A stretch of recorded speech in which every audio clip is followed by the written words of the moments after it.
to knock on the door. A man standing to deliver a vendetta recalls that I failed, and it's clear that my reckoning's nigh. And though I try, he won't leave me this time. Now I know that I've become something less than what I know. I know I won't be let alone tonight. I think I want a fresh start. I'm running from a loveless animal.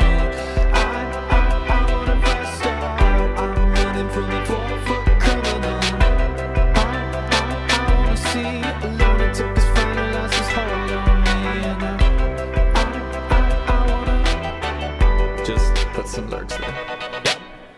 Head rush, see I'm out on the lam without a single accusation, though I know I'm to blame. And I feel closer to the edge of myself. Health, wealth, and happiness are clouding over. Discover that when I breathe out and gaze down on these ruins of broken hearts and unearthed bodies, I'll begin to discern that if I leave these things that I learned as a child, begin to spiral in a cycle that will never recover another. Now I know that I've become something less than what I know.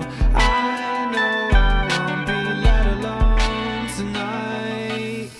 I think I want a fresh start. I'm running from a loveless animal. I want a fresh start. I'm running from a 4-foot criminal. Yeah, I wanna see a lunatic who's finally lost his hold on me.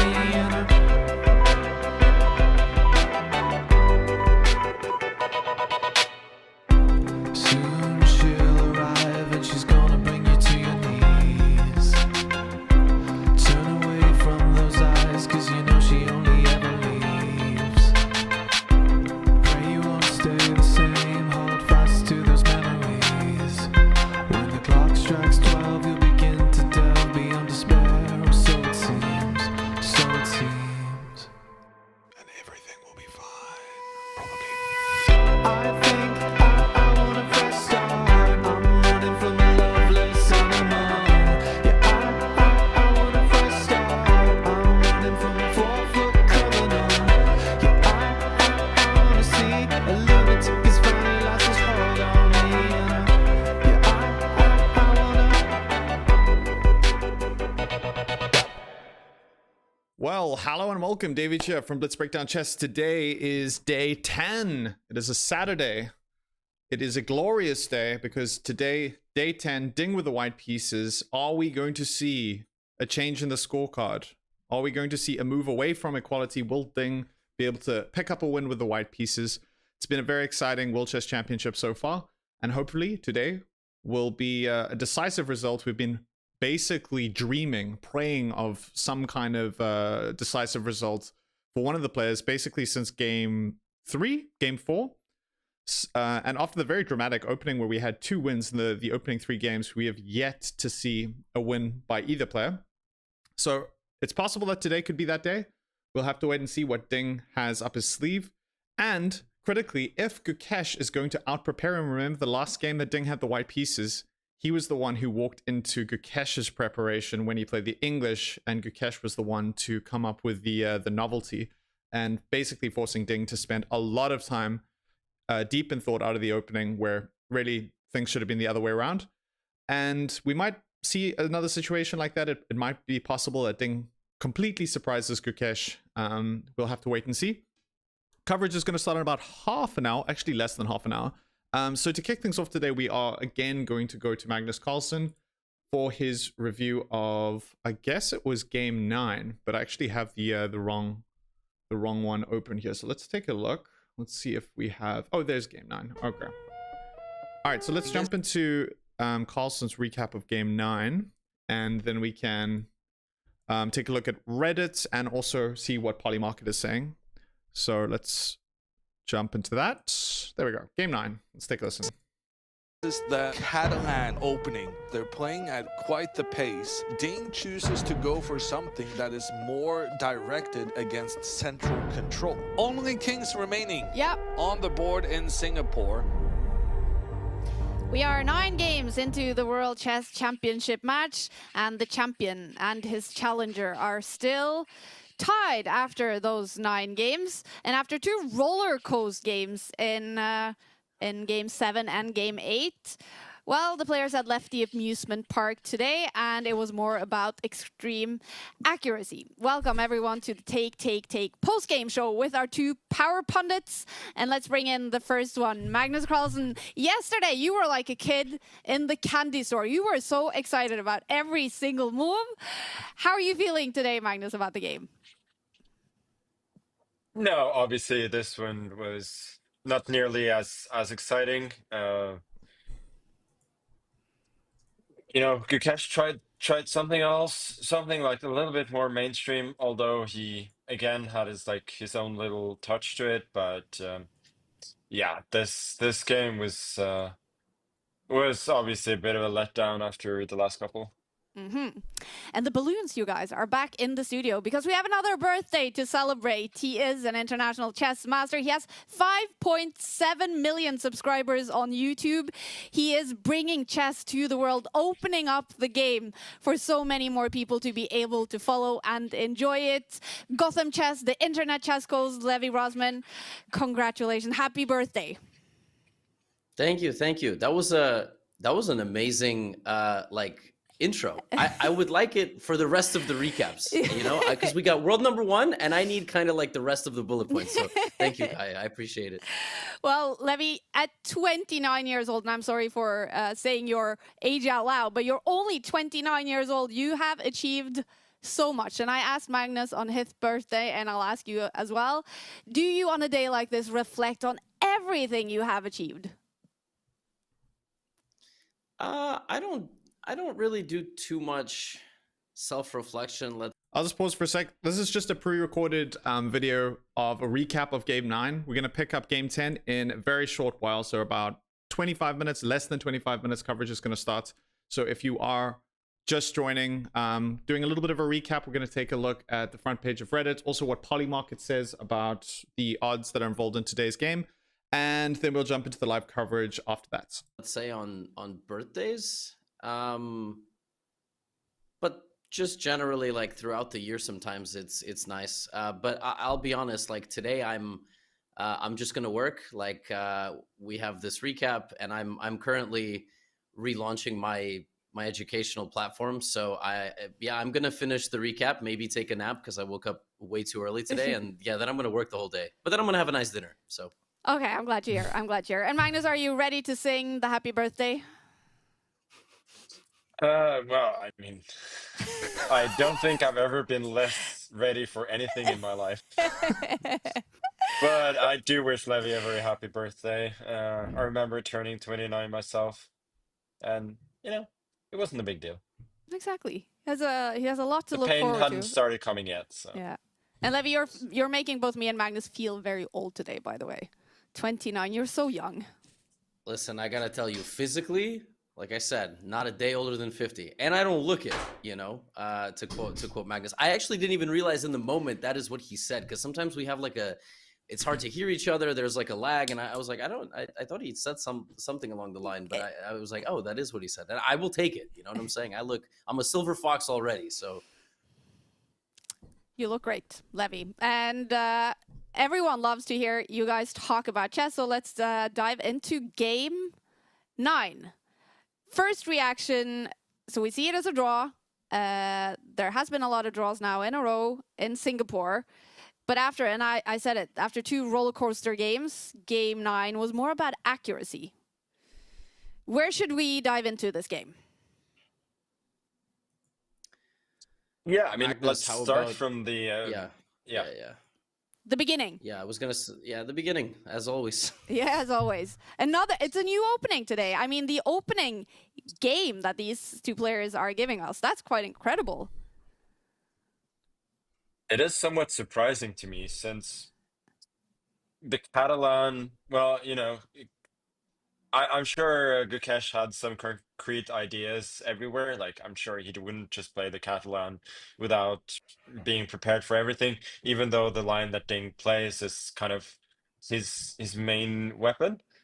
But it is still a bit surprising to me that he is going here, because it seems to me that that Ding would be more vulnerable. Like there is like Ding has not shown anything other than the French against E4, and now Gukesh is not playing it. I understand that you don't go and beat the French, but it's still a bit surprising to me that Gukesh hasn't returned there. Maybe he has some weird idea which he's saving. Maybe he feels like he doesn't know enough about what Ding's intentions are in the main line to feel confident to go there. Maybe he's still a bit spooked from that game one loss, but it's still surprising to me. Um, so we have the Catalan. Ding sort of plays his normal stuff, and then Gukesh, like, he didn't really show much. Like, he showed like a slight variation of a known concept with this bishop transfer. But the fact that Ding could spend time, make sort of, common sense moves and not have any major problems, that is not a good sign for Gukesh, because this is what he doesn't want Ding to be able to do.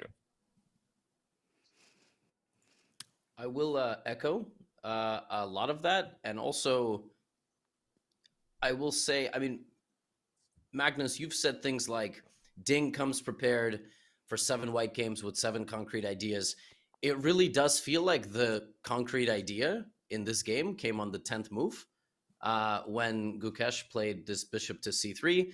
Obviously, black has 2 approaches. Black can play b6, and also black can play a5. I played a5 in my match in Sweden, and yeah, this is like the closed Catalan now is very reliable for black.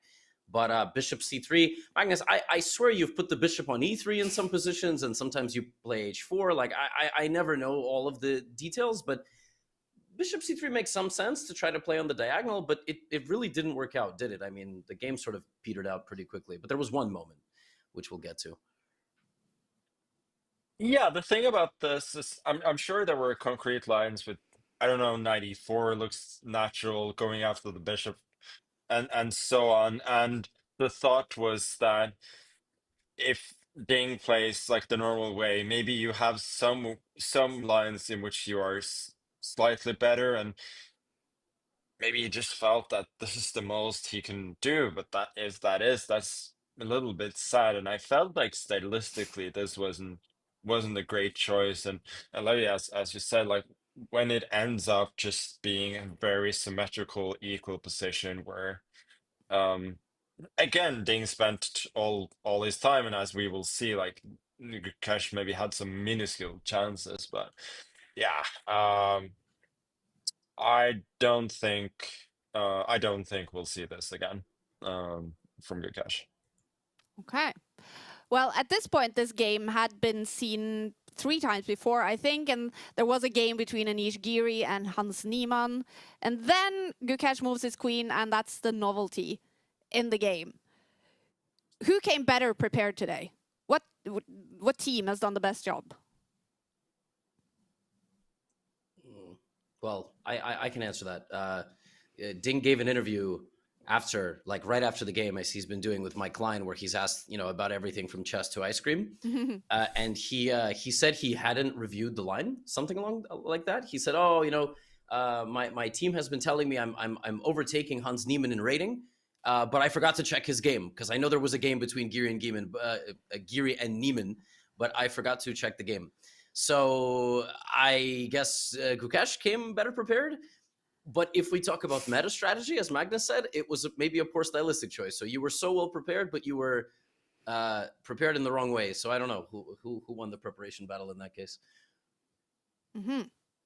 I asked you in the first recap that we did to make some predictions based on what you know of people around and on openings they play, to be detectives and sort of investigate what people are in the teams of the 2 players.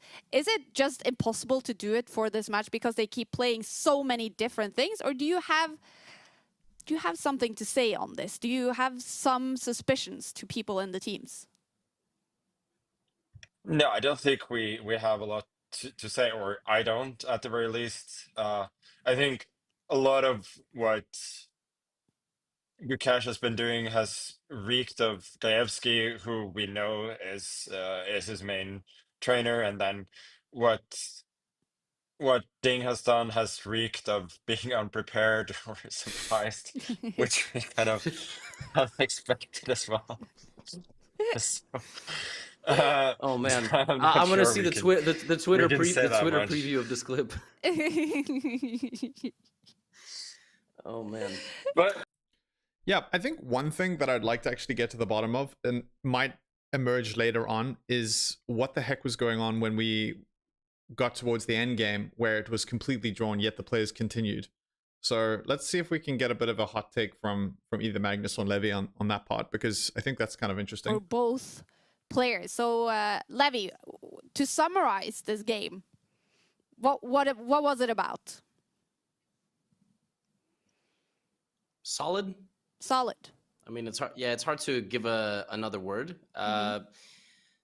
once Dings creates an escape square for his king in this position, then all sort of intrigue about the position goes away. Mm-hmm. There was a discussion here in the Take live studio today that with the black pieces, Jon de Kammer, which is the grandmaster, the expert here, I was asking him, well, is this a situation where Magnus with the black pieces would have maybe kept pushing to see if there's potentially a win? And it wasn't quite clear, Well, then- the answer. Yeah, I mean the knight is the knight is a slightly better piece than the bishop. Usually, when there are pawns only on one side, then there's less sort of mobility. So yeah, I mean, Ding has more reason than Gukesh to play for a win. And if I was playing somebody considerably lower rated, like I would definitely try and push here with the black pieces. But yeah, I mean, a lot has to go wrong for this to be even remotely unbalanced. Mm-hmm. And so it ended up with a draw game.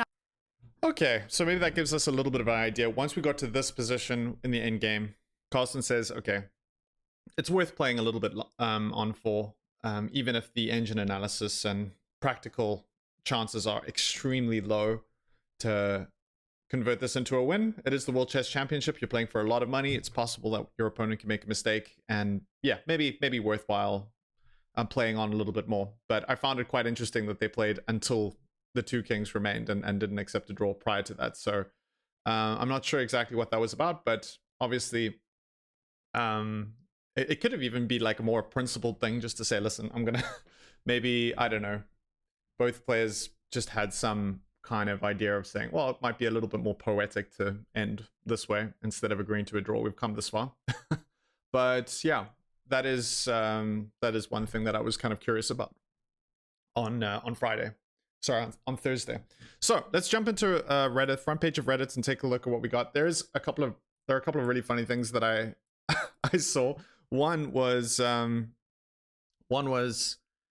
this Spanish narrators on who arranges the pieces faster, which is like almost football style commentary, which I really had a good laugh at. Coloca más rápido las piezas, miren por delante. Ahí está, ahí está.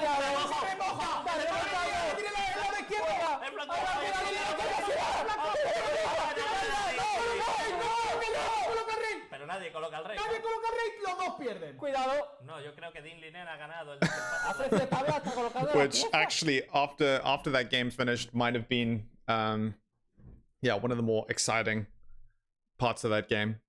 So I had a good chuckle at that. That was fun. The next post on the front page of Reddit, what is my chess level? This hasn't got to do with the World Chess Championship, but really interesting post that you can take a look at and see exactly where you lie according to this guy's rating chart.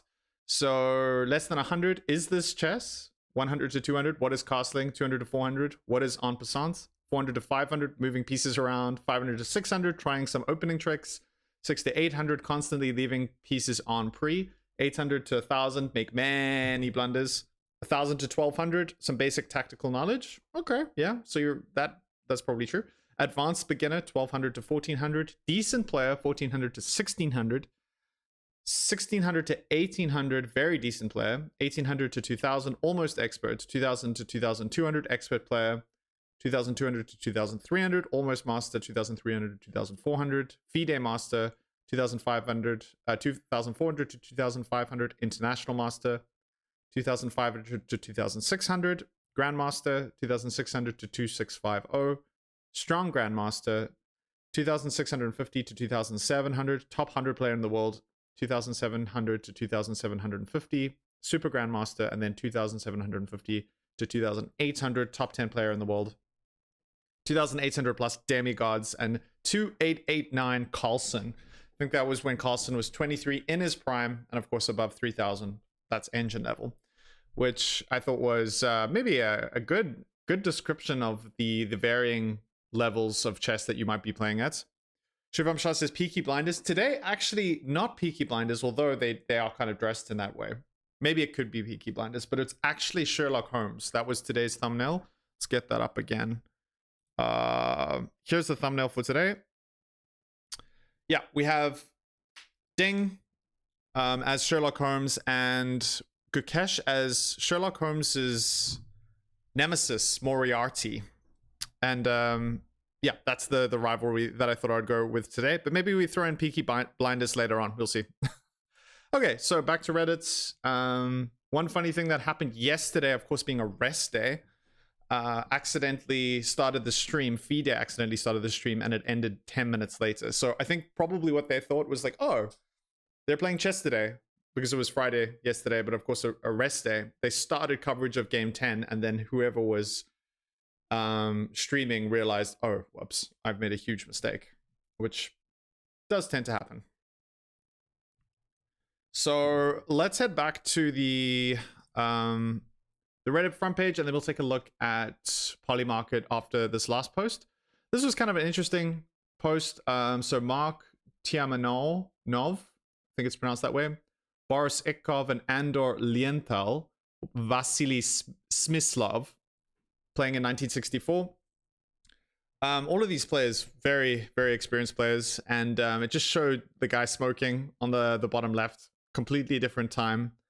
And yeah, a time before engines, a time before computers. It must have been quite exciting. And a lot of people don't really realize how, when you look at these players at this time, in order to figure out whether you were winning or losing in a position, you just have to spend hours and hours and hours poring over the board, trying to find out some kind of path for your opponent. There was no engine to be able to inform you of like which way was the way to go. So yeah, I kind of missed the mystery of chess back then. And since engines, we've kind of lost a little bit of that mystery, but it's still obviously advanced the game massively. So that I guess is the silver lining. Let's head over to the World Chess Championship, take a look at the odds right now. And wow, we have a big increase in Ding's chances, up to 44%.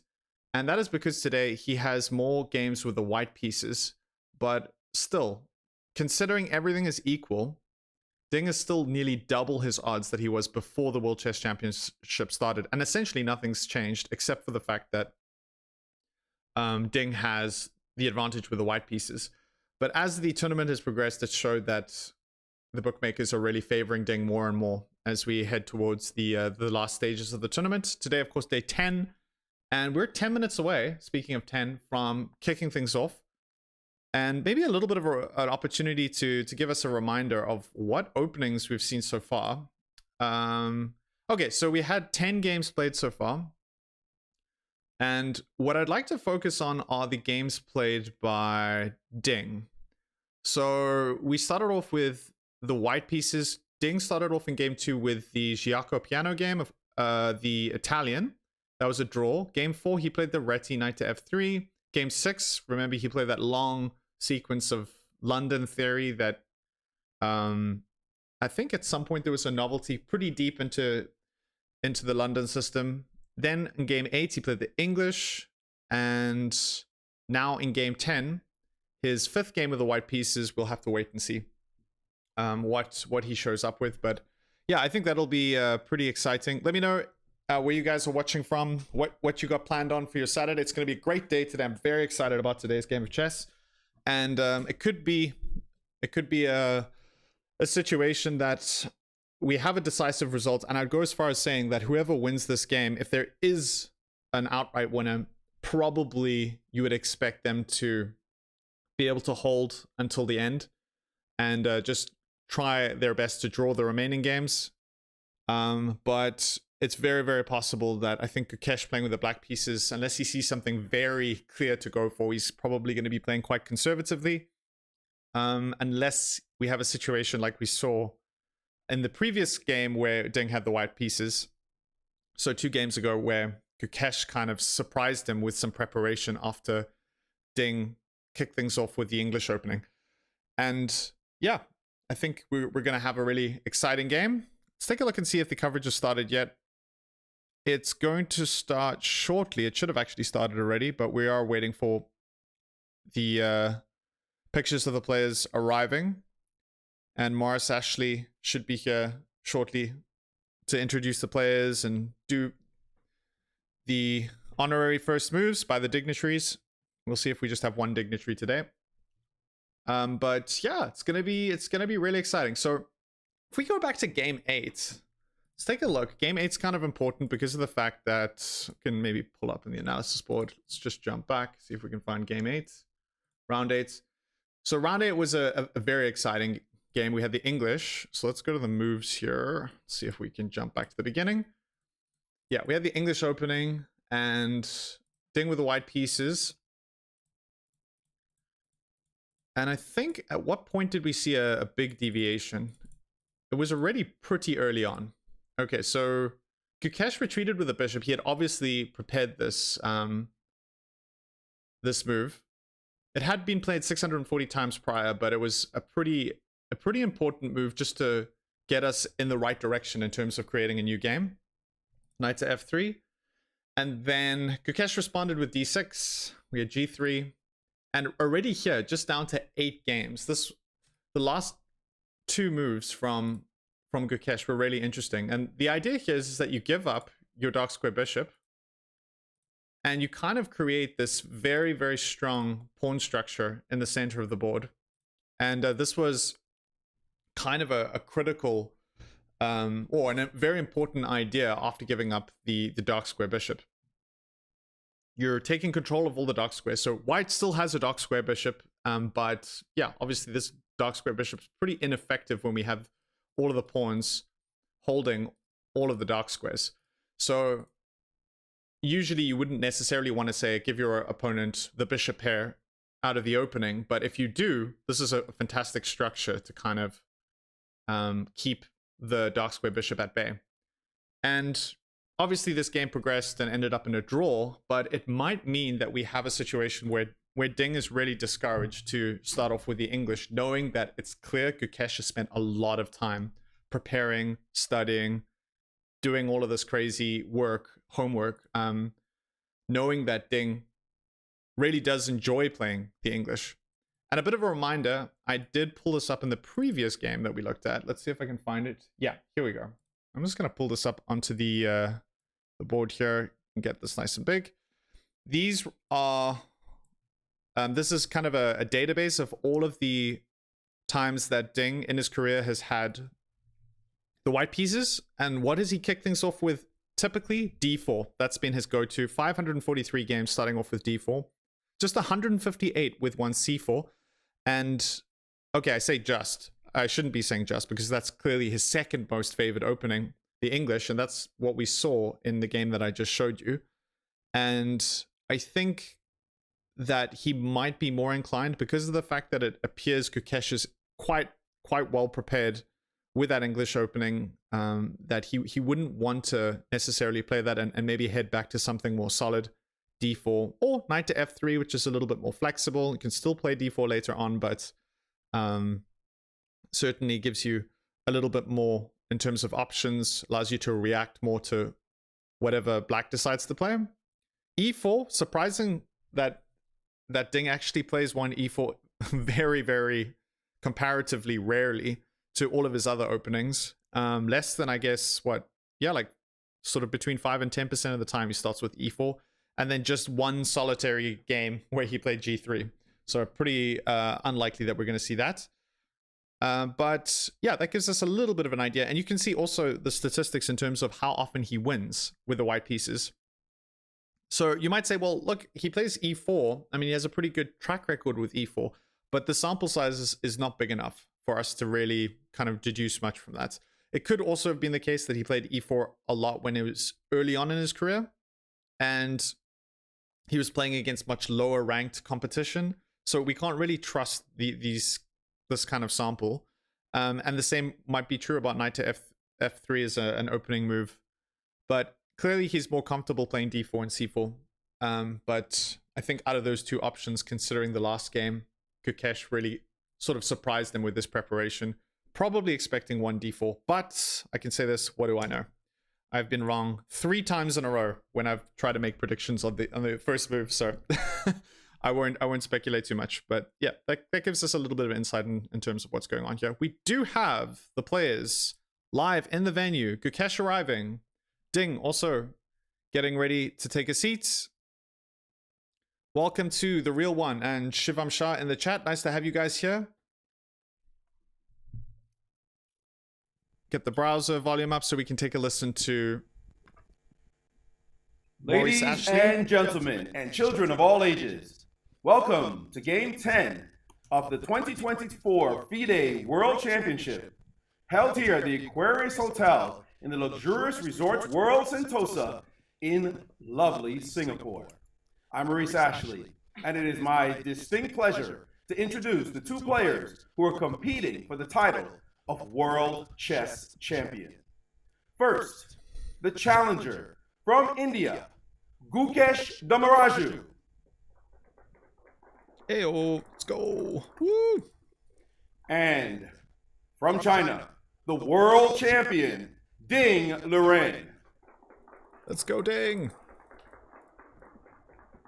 The match is tied at 4.5 points each. It has been a scintillating match so far. The players have treated all of us to an incredible set of games. Their fighting spirit is to be absolutely commended as we go into the last 5 games. To make the ceremonial first move, we have a dignitary from Singapore, Mr. Kon Yin Tong, who is a managing partner of accountancy firm Fu Kon Tan, served as a Sports Singapore Council member from 2012 before becoming deputy chairman in 2016 and subsequently chairman in October 2018. Mr. Kon has held roles with Sports Singapore as Finance Committee Chairman and leads the Sports Excellence Scholarship Selection and Approval Committee. Having had a passion for rugby since he was a schoolboy, Mr. Kon currently holds a World Rugby Level 1 coaching certificate and is a volunteer coach. Please welcome the chair at Sports Singapore, Mr. Kon Ying Tong.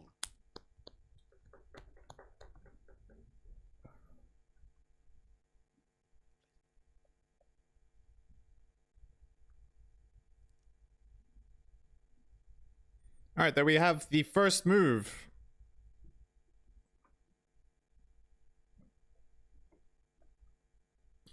Looks like e4. Let's see if Ding decides to play one e4.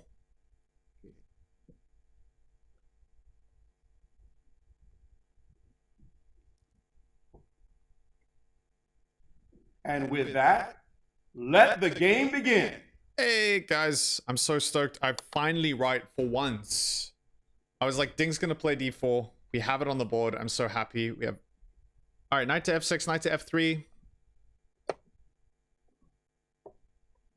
Mark Allwood's in the chat. Welcome back, Mark. Great to have you. Where is it snowing? Is it snowing in the venue? Like, oh, not in the venue. In Singapore, it can't be.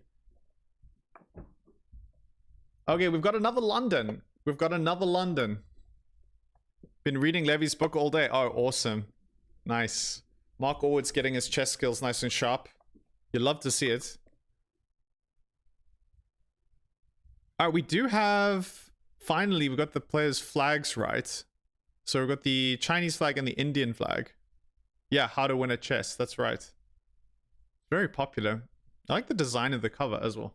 I've not read it, but it's a good title. Oh, obviously, where you're in Toronto, of course. That makes sense. I have no idea why I thought it... Yeah, what? Like, it can't get that cold. It doesn't ever get that cold in Singapore. Man, that is so cold. I forget now in the Northern Hemisphere it's winter. I actually had a student of mine when I was teaching guitar, I think last year or the year before, he was on Vancouver Island, and he said it just got absolutely bitterly cold. When you're coming from South Africa, because they moved there, he said it was just like a complete change in terms of climate. Here, the temperature never gets down below like 8 or 9 degrees. All right, a few quick moves. E6, E3, all pretty standard stuff out of this London system. 7,000 plus games reaching this position, so pretty well-worn territory. Mark Allwood specifically for openings because I am tempted to learn something aside from from just E4. Although excited to see this game. Yeah, it's going to be a great game. Okay, so now we have C5. An important move. C5 is such an interesting move because it crops up in so many openings where we challenge the center. White's control of the center, and C5 is just generally a great way to do that. And you can see this, well, obviously it's the starting move of the Sicilian, but we see it in Queen's Gambit. At times we see it also in the Kara Khan defense where black tries to break down the center, and we're seeing it here in the London system. So the most common move here is just to firm up that d4 pawn and just play c3. Quite a natural looking move. But this also might be a point where we diverge, and we do see some divergence from Ding. I just had a thought there. I just had a thought. Maybe he's going to mix things up a little. So let's take a look at him making this move live. This is a very, very important move we're about to see because only out of the 3,500 games, only 66 games have bishop to e2. Bishop to e2 is a very, very rarely played move. Most common c3, knight b to d2, knight to c3, and then only bishop to e2. And it should be noted that bishop to e2 is not even remotely on the same sort of wavelength in terms of how often it's played as the other moves. c3 in this position played 2,000 times, knight b to d2 1,200 times, knight to c3 77 times, bishop to e2 just 75 times out of the 3,500 games we have in the database, representing roughly 2% of the time this position is reached. And I think here Gukesh might be in a position where he's required to think a little bit.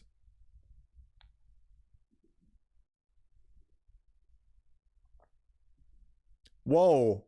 Whoa. How mistaken am I? Seems that Gukesh might be more prepared for this move than I thought, which really shouldn't come as a surprise considering. He immediately plays bishop to d6. Bishop to d6 just played 16 times now. So here again, we have a situation where by move 6, we are approaching that critical point of finding ourselves in a completely new position.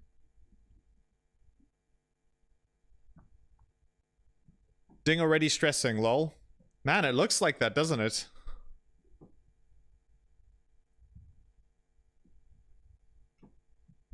My girlfriend and I were joking about this thing where if you're starting to look a little bit stressed out, you're pulling a ding and you're feeling a little bit agitated. Yeah, so this is kind of a surprise. One of the things that I often see in these kind of positions is forcing the bishop to move again by capturing. It's kind of like just to spite your opponent, almost being like, okay, cool, you want to put your bishop there, then I'm going to capture on c5. And I wonder, is there a possibility of taking on c5 and then actually instead black captures the bishop, kind of messing up white's pawn structure? And that's exactly what we see. But now I was thinking bishop takes... What about bishop takes f4? No, bishop takes f4, not on the cards. I was curious, if bishop takes f4, then e takes f, and then queen to a5 check, attacking the king, and then being able to pick up the pawn that you just lost. How terrible is this? We play c3, queen takes c5, and okay, white has a slight advantage here. Still, but better is actually just capturing, allowing black to get one step closer to equality.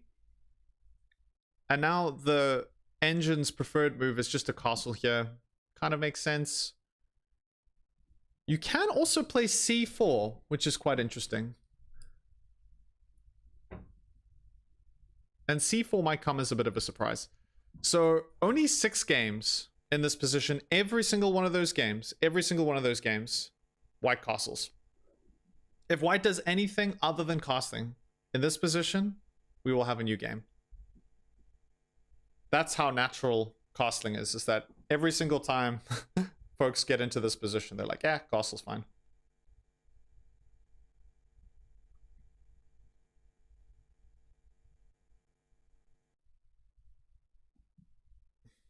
Just a reminder, the last time that Ding played a London system, it did result in a draw. So let's hope that we don't get a draw today and we get some excitement. I will put up a poll and you guys can vote. Let me know who you think's going to win today. Also, let me know in the chat how your Saturday is going so far. Hope you're having a wonderful one wherever you are in the world. Let's get a poll going. Okay. Who will win today? Gukesh. And then, what was it? Sherlock Ding. Sherlock Ding. As per the thumbnail. Draw. Sad face. Okay, can go ahead and vote. If you feel led to vote, now would be the time to do so. Alright, so here, Ding spending a little bit of time considering his options. I don't think it's a situation where he's kind of like... I mean, I don't think he's not aware, obviously, of casting. Casting is such a normal move, but one wonders if he'll play something else, and he does! Oh my goodness. Alright, now we have some excitement, folks. Now we have some excitement. I was thinking c4 would really, to use an expression I used a few days ago, set the cat amongst the pigeons. That's literally what's happening here. He's saying, okay, let's go for c4. And now we have a completely new game. Every other position we've got castles. But yeah, he's just like, no, I don't care about casting. Who cares about casting? Why do I need a castle? Let's play c4. Let's challenge the center immediately.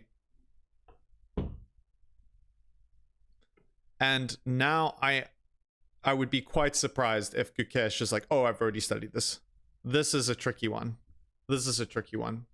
This is not an obvious move. This is not a position that you maybe expect to have sort of come up naturally in preparation. It looks like Gukesh has got his eyes closed, though. He's in the zone. He's deep in the zone. Mark says, not only a completely new game, but a completely new Ding. Yeah, maybe. Maybe Ding has turned over a new leaf and is like, this time, I am not going to be outdone by Gukesh's preparation, which just has happened so many times in this year's World Chess Championship. And he started off with c4. c4 is a really surprising move. No games in the database.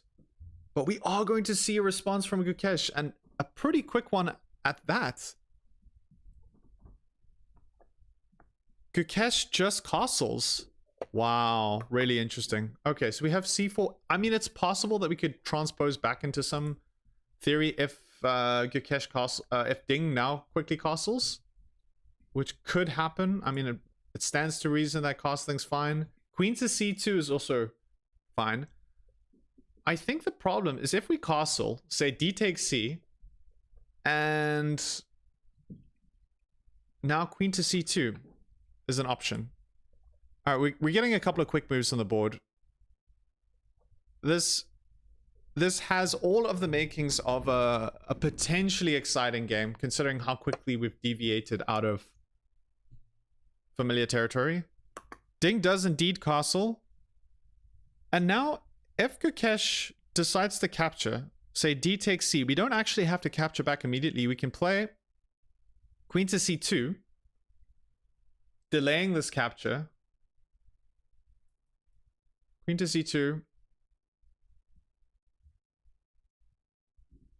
And really, it would be ill-advised for black to try and hold onto the C4 pawn by playing something like B5, because we're going to get counterplay. So we can even play A4 immediately, and of course you can't play A6. If you play A6, then I just take, and you can't take back. So that's one way. You can even just play knight to C3 and just ignoring it, targeting this pawn. Gukesh opting for something much more solid. And he plays knight to C6. Queen to C1's a move. Knight to C3 is also a move. Oh, here Mark says, I hope so because I bet no draw again. Sold my other bets, so this is quite literally my last one. Oh man. Mark's YOLOing on a decisive result. Oh. Let's see. Mark, man, I hope for your sake, and I hope for the sake of all of the people watching this today, that we do get a decisive result.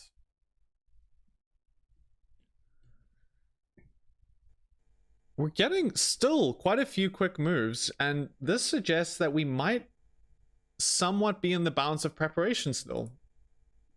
I mean, knowing Ding, that if he really was uncertain, he would spend time. He has been taking tons and tons of time out of the opening. And it stands to reason that this is somewhat familiar. So Ding has responded with knight to c3. And we have this ongoing tension in the center with the c4 pawn kind of facing off with the d5 pawn. And that tension has been resolved. I can say with this last move, we are about to see Gukesh capturing that pawn in the center, opening up the d file. And now what you can do is you can just capture with the bishop. We capture on c4. You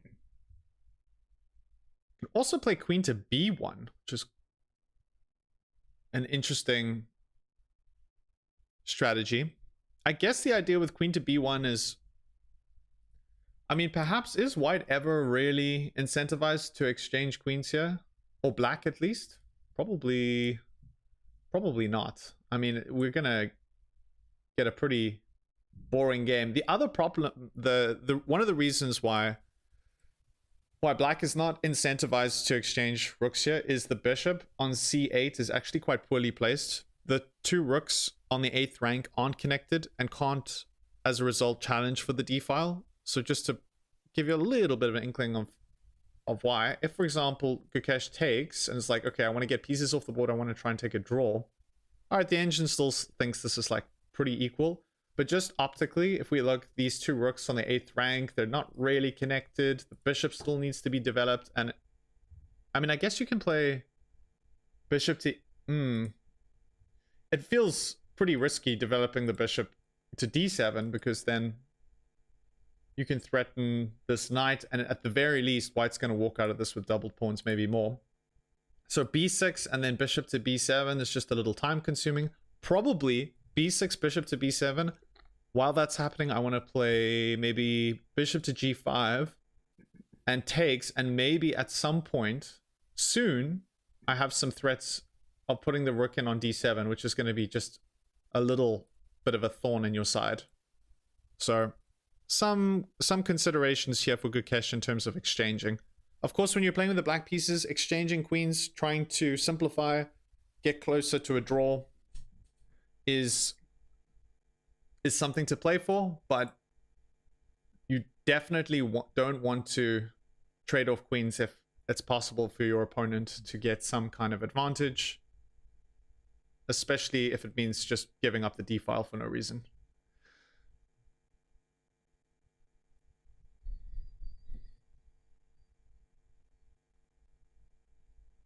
But it also stands to reason that Ding might say, okay, there's still the potential to exchange. I'm not sure if I feel comfortable with that. He is about to make a move. I don't know what it is. Let's take a look.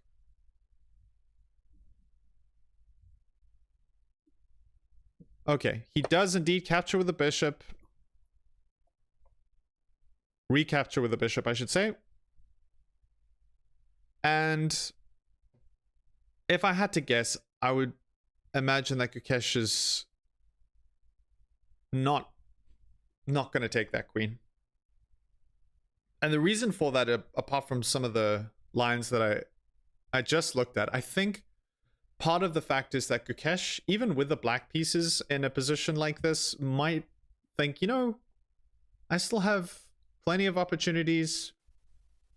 I'm not entirely convinced that white has gained anything massive out of the opening. And as such, there's no real reason for me to give up any hopes of winning this game just yet. But yeah, if we just look at the position, it's very symmetrical. We've got both the knights on c3 and c6. We've got both the bishops on c4 and c5. And the only piece that looks kind of out of place maybe is the knight on f6. I would love to play bishop to g5. Just put pressure on that knight. Yeah, the more I look at this, maybe I prefer playing this from white's perspective.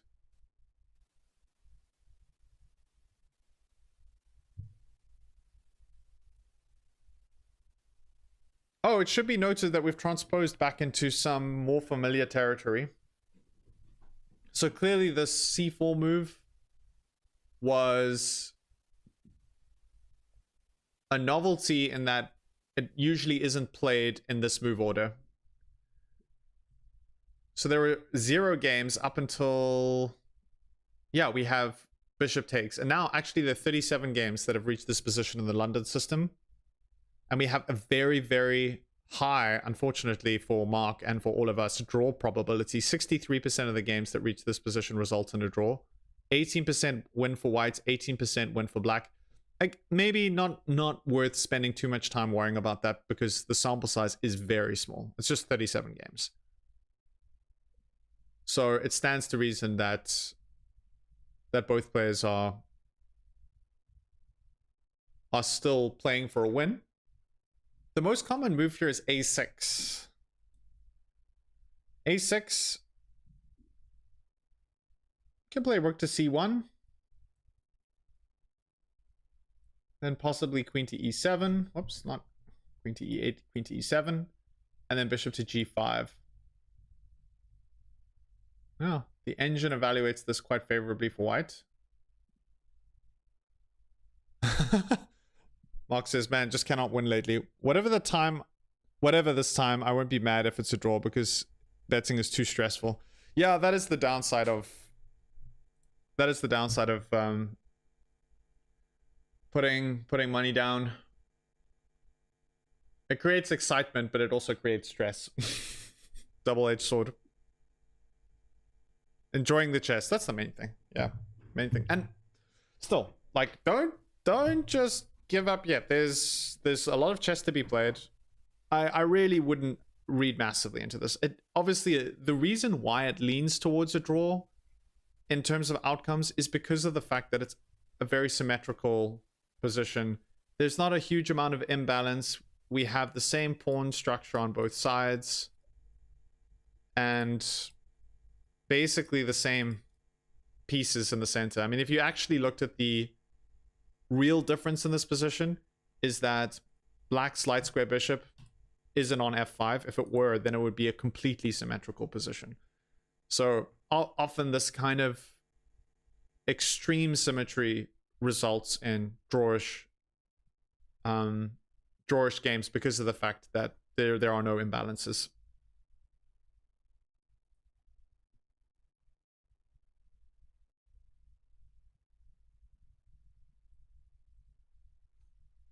But that's the only thing that means is that there are no imbalances now. And inevitably, as the game progresses, imbalances will emerge. in some way. Oh, we got 5 votes so far. Most people hoping for Gukesh to win today. Just one person thinking that it will be a draw, and one person thinking that Sherlock Ding will take the win.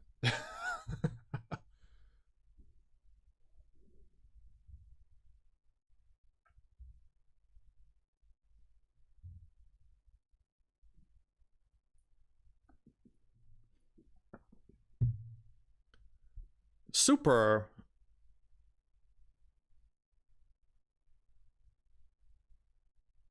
Nobody ever votes on draw, but it's always a draw. Yeah. Okay, so Gukesh quite deep in thought here.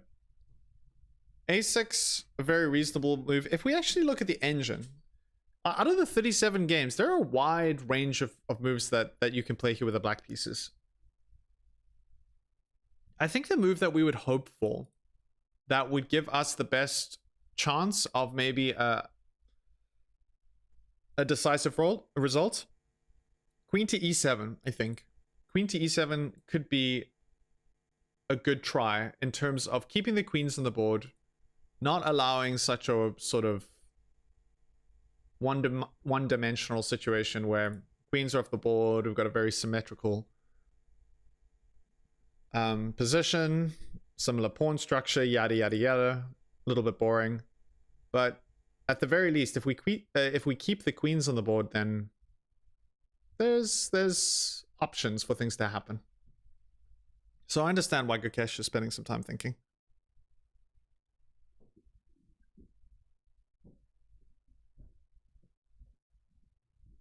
Oh yeah, the only reason I do not vote draw is because I bet it won't be for a better payout. Yeah, that's the problem with drawing. This is that you're not going to get a huge return on investment because it's the most likely result. All right, here's to hoping that we get queen to e7. I think that'll keep some excitement on the board. Knight to h5, interestingly enough, is another move. If we play knight to h5, just targeting this bishop, we can capture. We're playing with the white pieces. Rook takes d8. And then bishop to c7. Wow, that's cool. Rook to d7. And then bishop back to e5.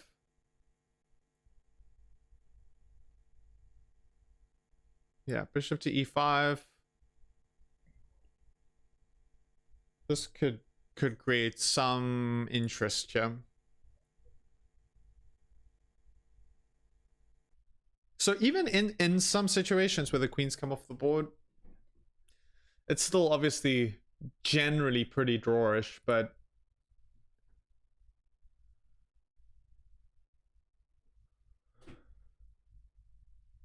there are still plenty of minor pieces on the board, and because of the fact that the minor pieces are well developed, there's still a lot that could happen.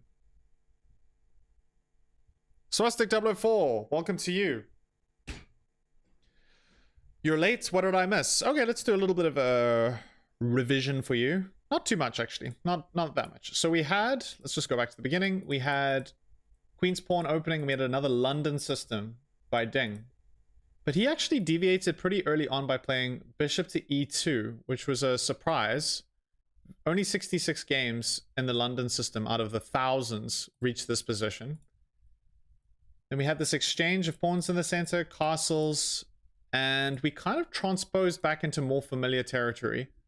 So we have reached a situation where there are 37 games in the database, and we're waiting on Gukesh to decide what to do. Is very, very equal. You can just take a look at the symmetry of the position, get a feel for that. The only real difference is the fact that the bishop on c8 isn't on f5, and if it were, then we'd have a completely symmetrical position. So the most frequently played move in this position is a6. And a6 actually makes a lot of sense. It's a very human move to play, even though the engine thinks that there are many better options. And the point of a6, I can imagine, is obviously keeping an eye on b5, and wanting to play b5 yourself and ultimately bishop to b7. That would be my expectation. So yeah, a6, a pretty natural move. The engine thinks that there's something better, and actually knight to h5, queen to e7, h6 even. Not being too concerned, but it feels like one of these positions where black would love to kind of play like 2 or 3 moves in a row because there are so many good options. But yeah, I mean, actually, even though the engine doesn't love it, I think a6 is a very natural move. It might be the case that there are 2 kind of conflicting things with Gukesh. Because of the fact that he spent so much time in preparation, he might know that a6 actually isn't the engine approved move, but he might be struggling because he's probably thinking, well, a6 is such a natural move, so normal to play a6. But in the back of his mind, he might have this niggle of knowing that at some point during preparation, this position came up and it required something different. And maybe he's trying to figure out what is that different. And in order to find out that, you have to probably burn quite a bit of time calculating the pros and cons of each one of these little moves. So the legend in the chat, London Falling. Yeah, Mark, do you want to tell us what bets you've got set up today? Swastik 004 is asking.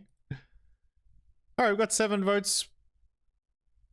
Mostly for Gukesh. Quite a few people expecting a draw in this position. And if we just look at the 37 games that have reached this position, most of them are draws. 63%. That's a pretty high percentage. End up in draws. 18% win for white. 18% win for black. But the majority of those games start off with a6 from this position.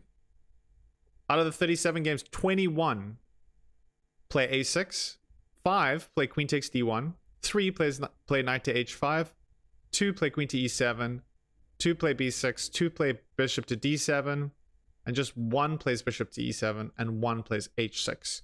And that's really interesting. h6, by the way, being the engine approved line. So quite a few of these moves are actually not engine approved. They're more kind of human. So yeah, I wouldn't read too much into the draw for the time being because it is early on. Maybe if the queens come off, but actually, funnily enough, if the queens come off, it's less likely to result in a draw. The most likely move that leads to a draw is a6.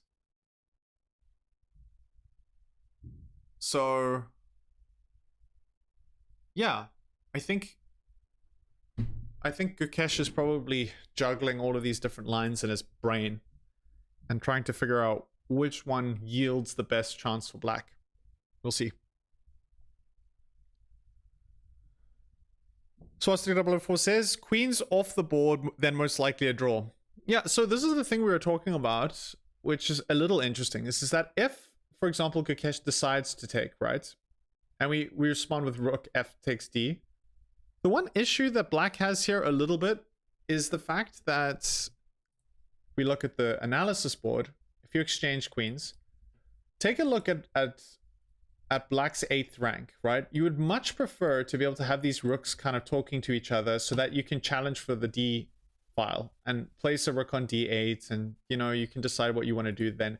Black is just that one move behind, and it illustrates the difference between, you know, the position being completely symmetrical. For example, if it was completely symmetrical and we had the light square bishop on f8, then, you know, it would be for practical purposes completely equal, because you can now just contend for the d file, and you know, things are looking smooth sailing for black and for white.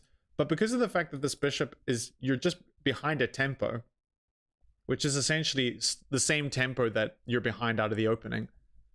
That's the main problem that black has. Still, not like a meaningful advantage, but something to be aware of.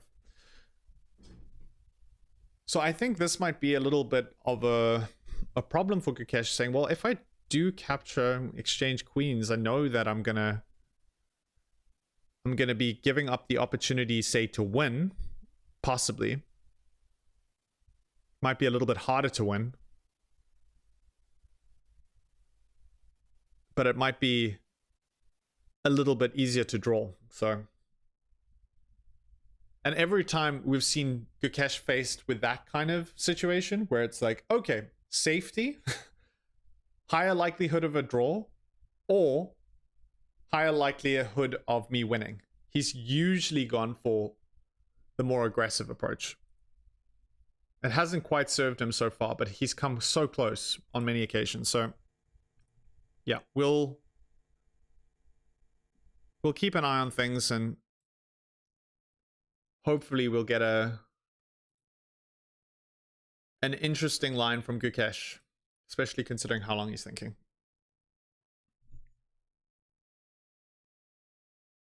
Yes, I agree. Definitely. Swastik 004, a6, b5, bishop to b7. That was the line that we were looking at before. And that's why this is a very human move to start off with a6, knowing that you can play b5 with tempo and then play bishop to b7. And after you've got the bishop on b7, suddenly the 8th rank is just way better for black. And I think at that point, things will probably be closer to equal for black. But I do get the impression that if Gukesh was going to play a6, he probably would have played it already. Because it is, I mean, it's a move that would jump out to most people. If you spend enough time looking at this position, saying, okay, b5's a square I need to guard.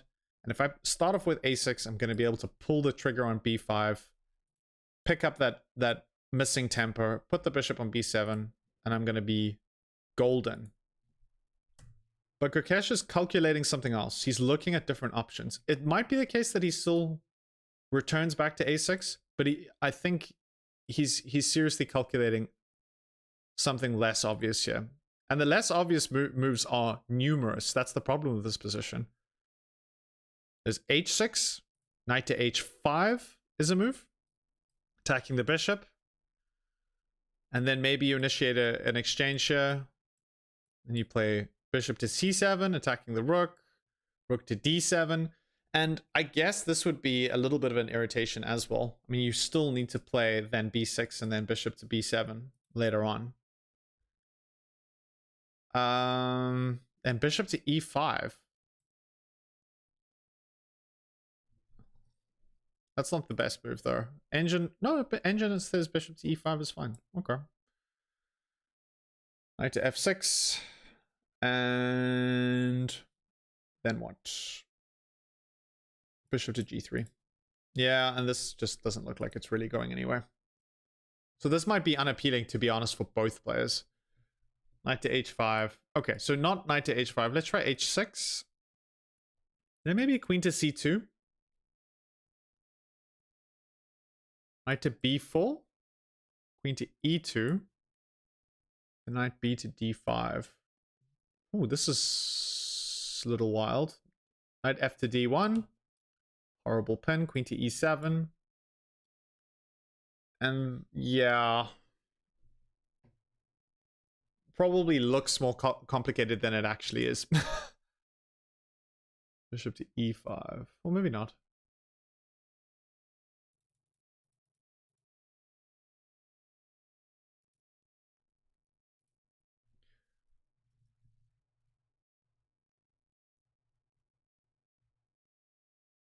Yeah, I think the issue is that it's relatively concrete in terms of, well, maybe it's not. In terms of calculating, there are a lot of moves that you can calculate that would improve the position for both sides.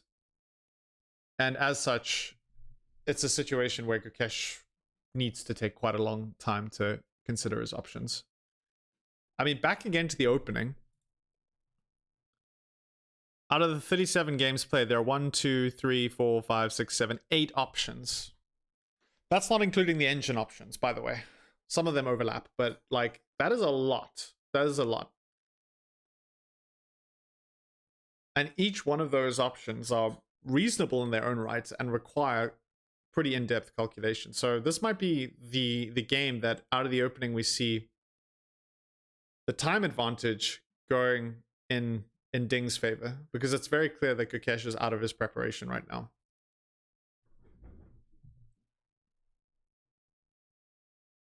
Oh, the same line after the queen trade. Okay, let's take a look at that. So let's say black takes, and then rook f, then a6, you're saying. Okay, the engine doesn't love this, but the engine doesn't love the queen trade in general. Okay. b6 is the preferred move. Actually starting off with b6 and just ignoring. So, oh, I think I understand. Maybe I don't understand.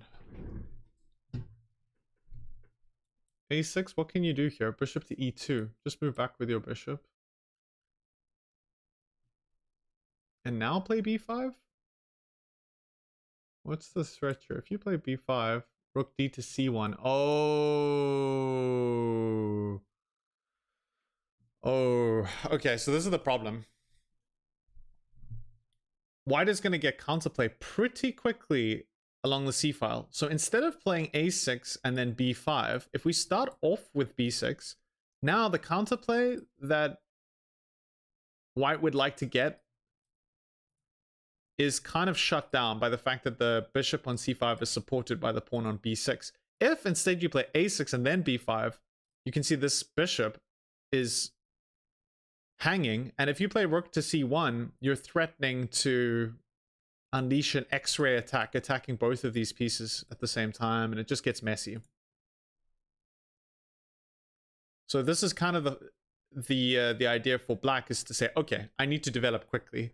Don't have time for a6, b5. I need to just start off with b6, get my bishop on b7, making sure that the back rank is well connected, and I can always go for a6, b5 later on when I have a little bit more time. But it's urgent. The urgency of the position really requires b6 quickly.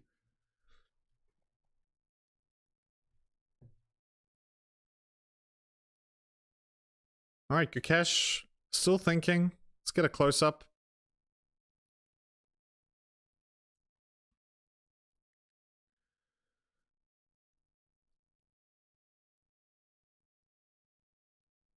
All right, let's take a look at this line just suggested.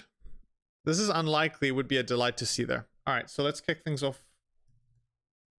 Queen takes d1. So Gukesh takes, we're going to capture back with a rook on f1, and then a6, a3. a6, a3, oh. b5, b4. Wow. Yeah, that is interesting. But again, it's like so symmetrical that if you take, I'm just going to take back. Neither player really would want that. You want to maintain this pawn structure. So you just play bishop to e7. I'm going to move bishop to e2. And then you're going to play bishop to b7 and everything's fine. The one thing that I was looking at, but it doesn't really work on this line, is being able to try and attack this knight and then get the rook in on d7. I mean, that's potentially dangerous, but because of the fact that these rooks are connected, they can just say, no, I'm just gonna... So if, for example, here I play bishop to g5, you can just play rook f to d8, and then the threat of taking is just completely non-existent. So, well, that's interesting. Yeah, a6, but here we just say, I mean, you could probably play rook a to c1 now, even first, and then say if you play this, wonder, okay, you can even play bishop to f1, and now you can see this rook on the c file is just an absolute monster, and it's kind of scary. So, yeah, Gukesh definitely has to be a little bit careful here. That's probably why he's taking as much time as he is.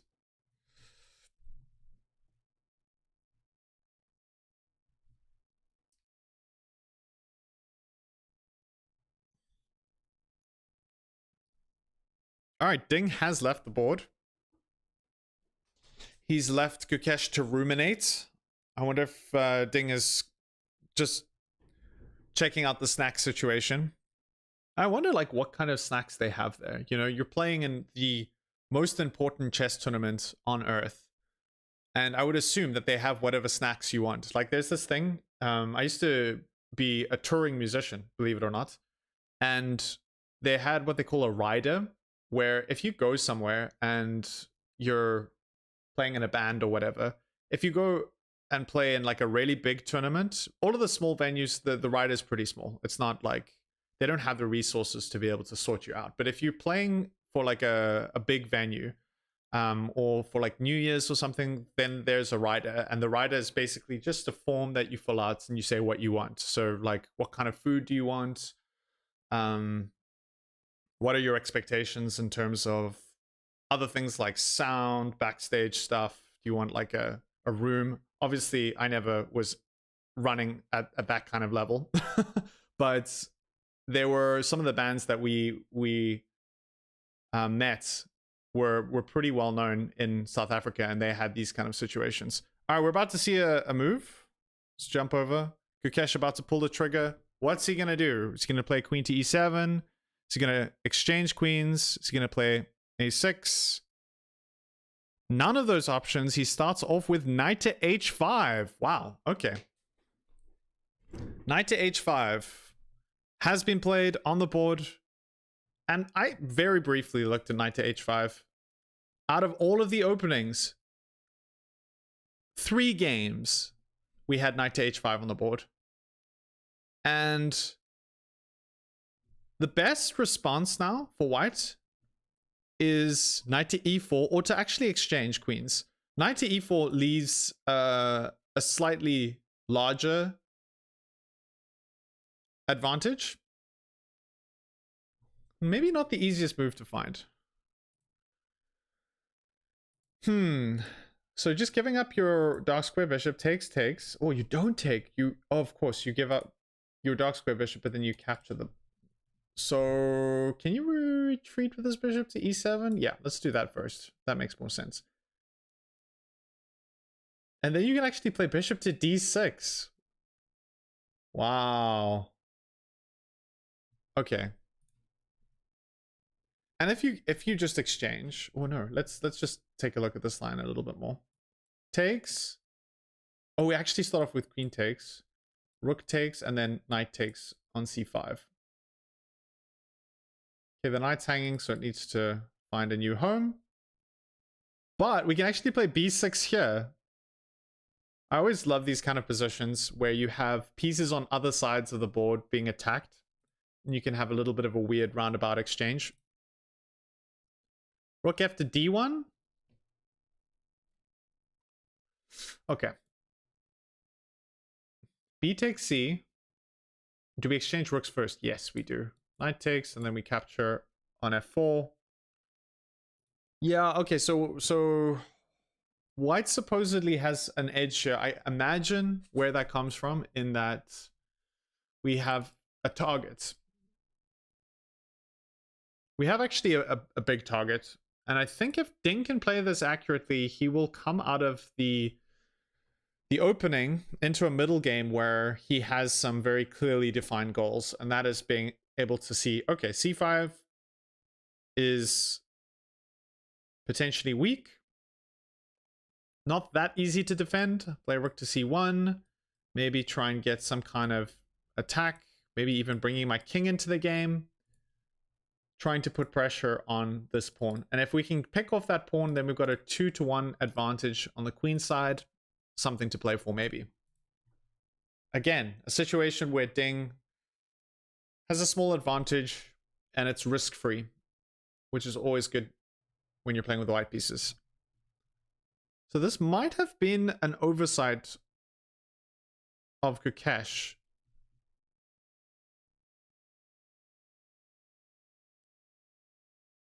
But Ding doesn't seem too confident about what exactly he's supposed to do here.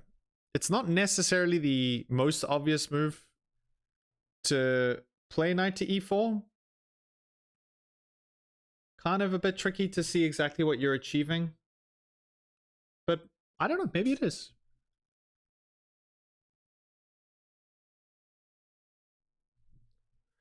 Okay, let's take a look.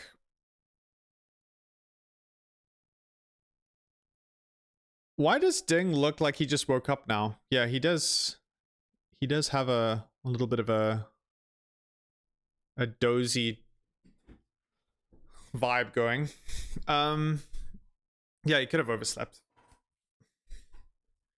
I think also it's a little bit tricky. They had a rest day yesterday, and then you kind of need to get back into the rhythm of things. And it's worth noting that their rest days are... I wonder how much work they do on those rest days, just to kind of revise some of the preparation that they've been doing over the last several months. I mean, the best way to kind of look at this World Chess Championship match, especially for, I guess for both players, is almost like it's an exam. And you have to study and prepare for each day as if it were a new exam. And there's the same elements of uncertainty because the questions in each exam are unique and different. But that's essentially what's happening out of the opening, especially. You know, once you get into the middle game, you're basically relying on raw talent, intuition, things that normal chess fans can't really articulate or understand. But out of the opening, it's different. Out of the opening, you can be incredibly well prepared. And in this game, for the first time, we've seen Ding, who has been the one who has been slightly more prepared than Gukesh for a change. Swastik 004. Yeah, like last week, I have another exam tomorrow. Hope I pull a Ding Lorin on the test again. Yeah.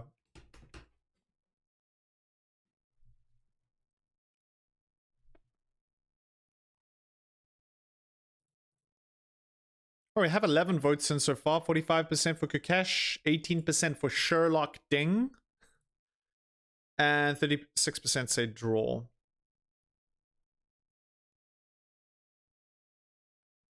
Yeah, I guess maybe today's thumbnail could come true. Because if we head back to the thumbnail, there's our thumbnail for today. Ding, he's the good guy. He's trying to solve the crimes. Gukesh is the bad guy who is making the crimes happen. So it might be the case that Gukesh comes in with an upset. He's the one committing the crimes. All right, going to get fat again from all this chess because I allow myself to drink while watching. Oh man. Yeah. I've been definitely eating more. The brain power that's being used in order to do some of the analysis is like definitely creating a unique kind of hunger deep down. Mark says if anyone can do it, Gukesh can for sure. All right, so knight to h5, it seems coming as a little bit of a surprise to Ding. All of the theory, it should be a bit of a reminder that of all of the theory that have reached the previous position, very few of those games, just 3 of them, 3 of the 37 games that reached this position had knight to h5. And one of those games resulted in a win for white. 2 of them resulted in draws.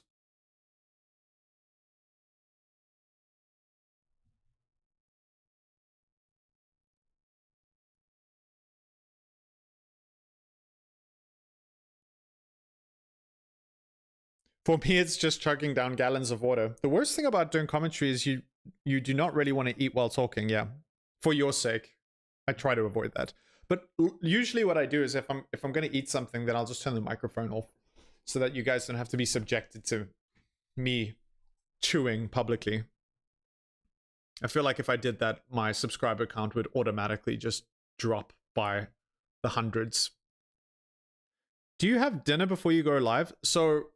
because I'm in South Africa, like, here it's only 11 o'clock. now. It's okay, it's almost 12 o'clock. So the stream usually starts at like 10:30 or whatever, and then I have breakfast beforehand. So I have like a big bowl of oats, banana, blueberries, and then protein powder. And I'm usually, I know that sounds like very like something a bodybuilder would eat, but actually it's one of the only meals that is quite sustaining for me. And it's one of those situations where it's kind of like salad. I don't really like it. I don't like the taste at all, but it makes me feel almost euphoric after I eat it. That's the only reason I have that as breakfast. So if I'm feeling lazy, then I'll just have like a cup of coffee and like some trash cereal. I'm much better on that. Or like a cooked breakfast. I love that kind of stuff. But because of the fact that I'm actually doing something that I need to have kind of like fuel that's going to sustain me, and I don't feel like I don't really want to eat all that much during the stream. That seems to be like a reasonable breakfast for me. More trips to the restroom it is for me. Yeah, that's what happens when you're having lots of water. Water is good though. I mean, water's exceptional. I had this idea for like a YouTube video of doing victory sip compilations, because I've noticed quite a few times that when players make a really, really good like slam dunk move, that they, whatever drink they have, if it's a bottle of water or a cup of tea, that's when they go to it. And they claim that victory sip. It's quite funny. Yeah, I know what you mean. After starting gym again recently, I feel so much better after eating clean. Yeah. Oh, it's just a game changer. Diet is huge. People don't realize, like, diet, it affects so many parts of your life. You're inevitably, you feel better, you can make better decisions, you're more motivated after eating healthier. I mean, last night my girlfriend and I, we ordered a massive pizza, and don't get me wrong, it was amazing. It was so delicious. But afterwards, I did feel a little bit like, oh, why did I do that? But I mean, every once in a while, it's fine. And usually, especially on like a weekend where you don't have to be mega productive. Like, who cares? It doesn't really matter. But yeah, when you're actually trying to accomplish something, then it's usually better to try and eat semi-healthily. Oh, we're still waiting on Ding to respond to knight to h5. Let's take a look at some other options. If not, exchanging queens. Bishop to g5 is also an option. This is interesting. Bishop to g5. Then just bishop to e7. Okay, that's one of the games. Apparently that's not the best move. Now queen takes d1. Okay. Rook f takes d1, and then h6. Chasing the bishop away, knight to e4. Now you can still play knight to e4. Attacking the dark square bishop, bishop to b6, and then bishop to h4. And now we're starting to see more of an imbalance and some kind of holes in the position emerging. g5, bishop to g3, knight takes g3 is a move, g4 is also a move. So this might be a little bit of an insight into some kind of counterplay where black can actually play g5 and get a potential pawn storm coming. We have to be a little bit careful because of the fact that the bishop is on the same diagonal as the king on g8. So there's some tactics about, for example, if you do push f5, you're kind of weakening this e6 pawn, which might be a concern.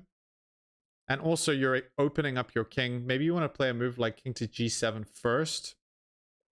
There also could be some threats around, say, oh, well, I guess black can actually just deal with this bishop. And then, yeah, maybe just taking the bishop, the dark square bishop takes, and then considering a move like f5.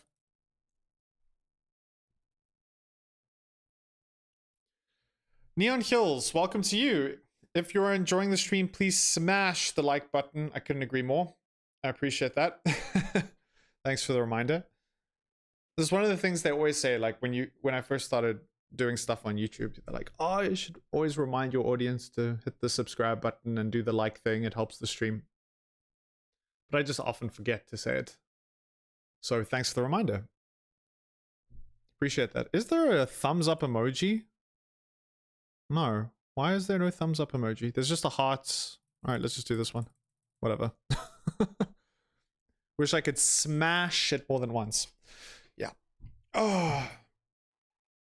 I remember like the earliest days of YouTube. I was like posting videos and getting like no traction at all. Just like 20 views or something. And then you're like the only one. You're like, okay, I just like my own videos. Who cares? I need to get something going. It was so depressing. But yeah, now, no, I just care less about that kind of stuff. It's more about enjoying your passion than trying to get millions of views. Although it is nice to get millions of views. So, I mean, the only thing I think about actually is like maybe do have to be a bit careful here, because what about takes, and then maybe the knight can jump into f6 with check. Even ideas of sacrificing the exchange, getting the bishop on e5, bishop on d3, could be some kind of mating threats.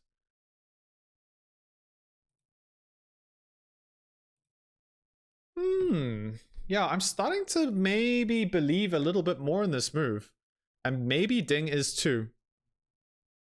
Gukesh playing not absolutely perfectly out of the opening, but pretty well.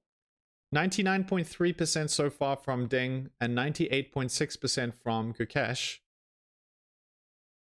But I do feel like the element of surprise is in Gukesh's corner with this move knight to h5. Maybe not quite on Ding's radar.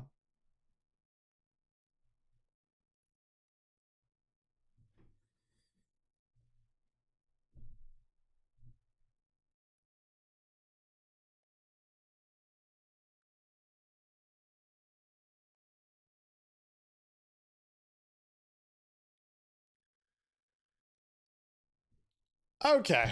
Oh, another beautiful day in paradise. So it is the summer in South Africa, but we had a rare, miserable day yesterday. And I think there's still some cloud coverage, but Shivam Shah, if you're still watching, nowhere near as bad as in Toronto. Let me just scroll back. What temperature did you say it was there? I mean, that is bitterly cold. -3, feeling like -7. No, thank you. Oh my goodness. I don't know how you survive that kind of weather. It's just like a completely different, almost like you're on a different planet.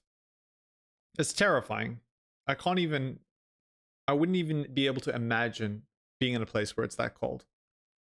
Out of all the countries that I've visited too, none of them have been anywhere near that. I think the coldest, no, I have been, okay, so we have mountains here in South Africa, and during the winter you can go and experience like below 0, but it's very, very rare.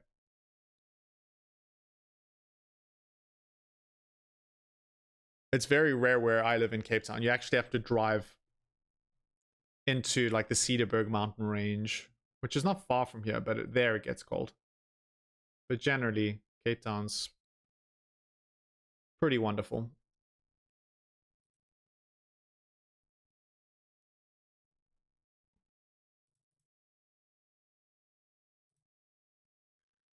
All right, so if not bishop to g5, let's look at some other options. Maybe we should, now I already spent time looking at knight to e4. How about queen takes? Let's spend some more time. Queen takes d8. Okay, queen takes d8, rook takes d8.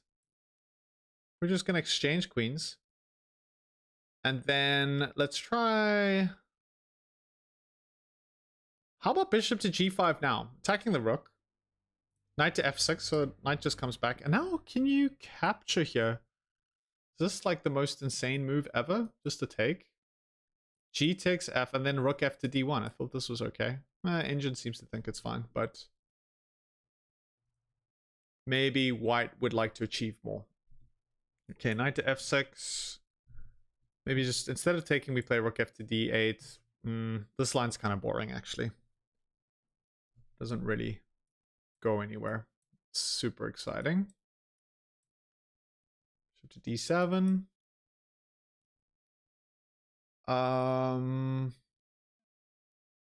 Knight to d2. Just trying to improve your pieces. I guess maybe there's some threat of knight to e4 now. Bishop to e8. Wow, that's a weird move. And now, can I not play knight to e4 now? Takes. Well, how bad is knight to e4? Looks good. You can actually take on e4, sacrificing your rook. But bishop takes d8 is a huge blunder, apparently. Rook takes d8. Oh, bishop takes d8. What's wrong with bishop takes d8? Bishop takes d8. Knight takes d3. Fine. I'm just going to capture back. Oh, okay. So yeah, you sacrifice the exchange, but you're double attacking the bishop at the end of the line. Ah, okay, so you have to just take back with the knight. That makes sense. And then bishop to e7. Okay. Yeah, this isn't really leading anywhere exciting. Okay, so let's avoid that. Let's try...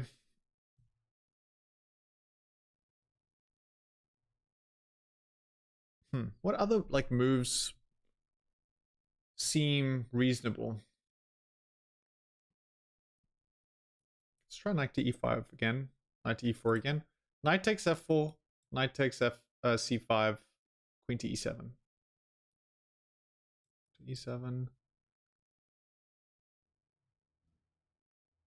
I was wondering, in this situation, I guess I can't just randomly capture here. Can I do this? I'm attacking. Yeah, there's just no threat. Knight just moves back. Actually, you might be trapping your knight if you go for this. Knight takes g2. Oh, you can just take in kind. Okay. Oh, and then after you take back with the king, then the bishop ends up on this light square diagonal. This is a train wreck. So that's not... Oh, actually, what's worse about this is takes, and then knight to e5 is coming. Can even start off, I guess, with queen. Okay, queen to e... No, what about... No, this is bad. This is objectively horrible. Knight to e5 is a train wreck. Knight takes. Bishop takes. Oh, rook a to d1. No, I thought queen to e2.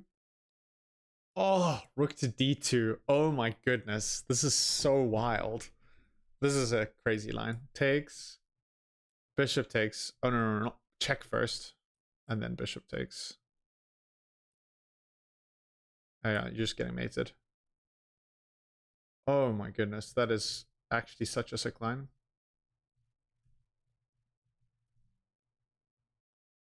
All right, let me show you guys this. This is a cool line. Kind of a cool line. So I was thinking, doing some calculations around knight to e4. This almost certainly won't happen, but it just illustrates some things that you need to watch out for in this position. So you're giving up your dark square bishop, but you're going to capture back. So if black takes, you take. And then the move was queen to e7. And I was thinking, okay, if queen to e7, can't I just sacrifice for this pawn and then take if you take back? But then black can capture on g2. So then you're like, oh, what do I do now? All right, so you capture back with your king. But now after the bishop jumps in, you have to be really, really careful because there's knight to e5 coming. And there's not really a whole lot you can do about it. So I was thinking, okay, what about bishop to e2, kind of over defending the knight? Then you play knight to e5 anyway. Just get your king out of the way. Knight takes, bishop takes, rook a to d8, attacking the queen. Have to hold on to the bishop. And now the absolutely jaw-dropping rook sacrifice. And now you're like, okay, well, I have to take. But you don't take back yet. First you start with check, and then when the king moves, you get mated. Pretty cool. Pretty cool line. But yeah, a lot of things need to go wrong for that to happen. That's a bit of a fun one. You have to try and find some cool stuff, even if it means making a few bad moves that are very unlikely. But yeah, that's kind of cool.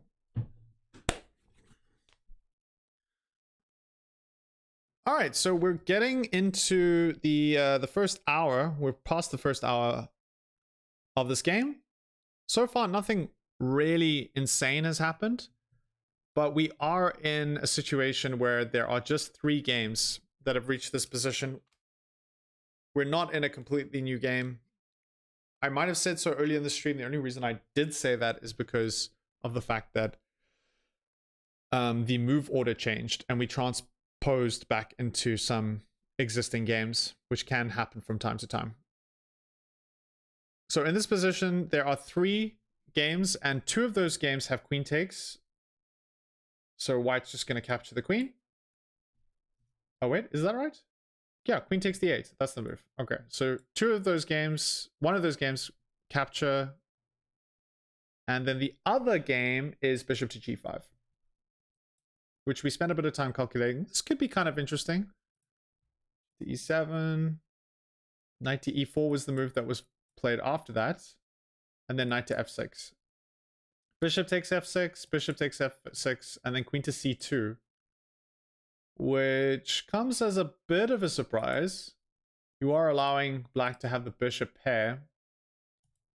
But you've got 2 pretty active knights. Bishop comes back. Rook f to d1. Attacking the queen. Sorry, rook f to d1. All right, we're about to see a move on the board. Let's see what Ding comes up with.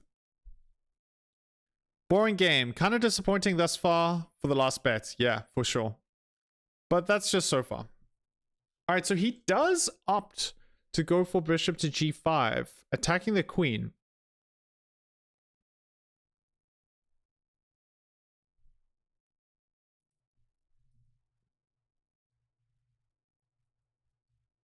And now just one game. There's one game, and in that game, bishop to e7 was played. Blocking the attack of the bishop. We literally just looked at that moments ago. Yeah, so far I agree with Mark. Not the most riveting, life-changing game, but hopefully we can see some action in the next couple of moves. But it would probably be unlikely.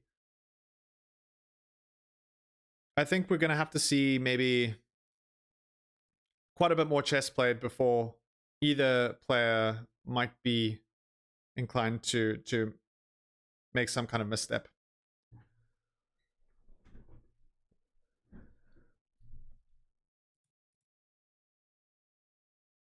Ding definitely needs some sleep.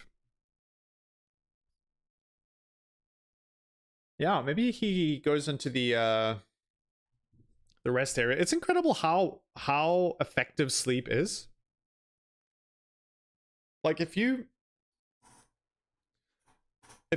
ever been like working on something and really focusing and suddenly found yourself incredibly tired, have you ever tried like taking a power nap? I'm a huge fan of a power nap.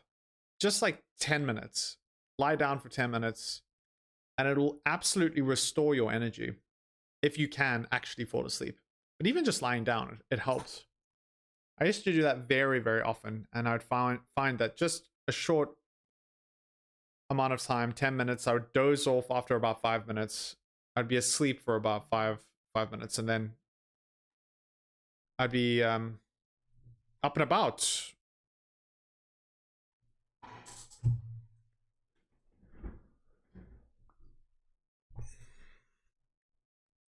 Okay, so the one thing I haven't really looked at is after bishop to g5, taking a look at the engine lines. Bishop to e7 is one of the engine lines, but also f6 might come as a little bit of a surprise. And f6, this might be the opportunity that we have for a potentially exciting game.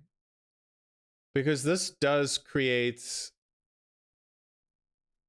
some structural problems for black, but also some good potential. Because if we play f6 now, obviously this is very uncomfortable, allowing the bishop on c4 to remain on this diagonal. But later on, you are now threatening to play like g5. So for example, bishop to h4, you can play g5 now. It's still pretty scary. This is a very un-grandmaster move to play, though. Like, defending at all costs, you give up quite a bit by playing f6. but it would be very, very aggressive from Gukesh. So I personally would love to see f6. f6, you create kind of like a potentially permanent weakness. You have to then try and rid the board of this light square bishop. All right, we do have a move on the board. Gukesh plays one of the moves that we expected. Bishop to e7. Blocking the attack of the bishop on g5. Not going for anything too crazy. f6 probably would have been too much. So if we just block bishop to e7, can capture. Bishop takes, queen takes. The queen kind of wanted to end up on e7 anyway. And I wonder now. Okay, bishop to b5. Rook to d8, attacking the queen. So let's head back to the analysis board. Rook to d8, attacking the queen. And then queen to e2, queen to c2 probably is fine as well. Yes. And then bishop to d7. Then yeah, very, very equal position this. So hopefully we can see something else. I think if there's an exchange of bishops, this is going to be a little bit kind of on the boring side. And unfortunately, knowing Ding, it would not even surprise me at all if he did actually take. Queen takes d8 is also another option, but it's kind of not massively interesting either. You can capture the bishop. Now you can take, but I mean, this situation, sorry, rook takes is better. This situation is, oh man, it's just so dry. F to d1.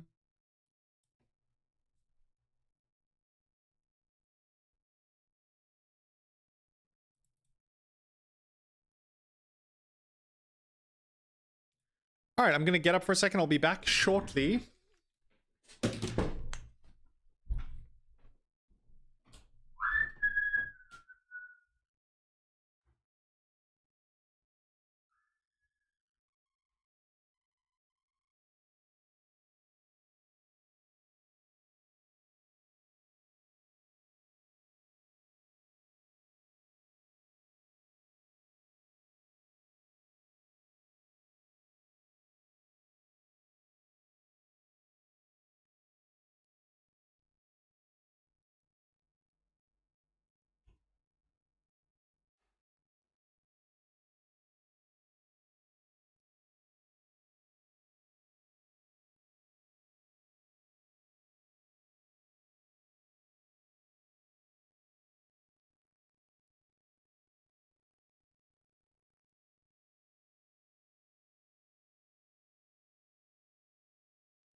All right, we're back.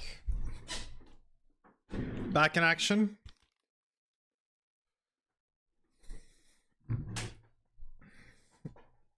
Okay, so time's more or less equal. And we're still trying to deal with the I guess the decision of whether to exchange or not. Could also play knight to e4. But it does feel like in a lot of these lines, the queens are going to end up coming off the board. And now f6. So this actually might be a slight improvement, or maybe a significant improvement on f6 earlier. With the queens off the board, now loosening the e6 pawn is not quite as risky. So bishop to h4, g5. I actually really like this line. I feel like this is something Gukesh needs to be aiming for. And he can set this up if Ding starts off with knight to e4.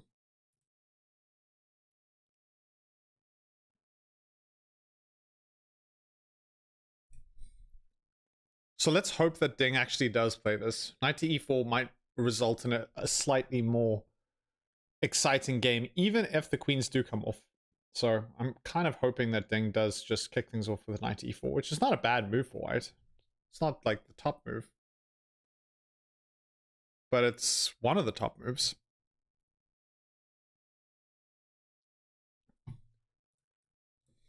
Neon Hills music. I haven't actually checked out your music. I need to do that. Neon Hills music.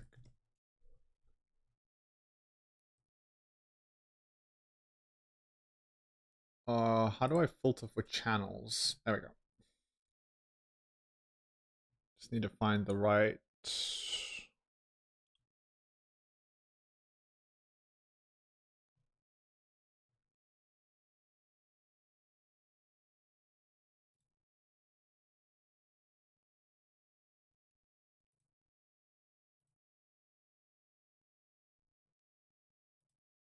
Ah, create a channel. There we go. Oh, you don't have any content yet? Okay. I'll subscribe. Keep an eye on it. If you release any music, I will be the first to hear it.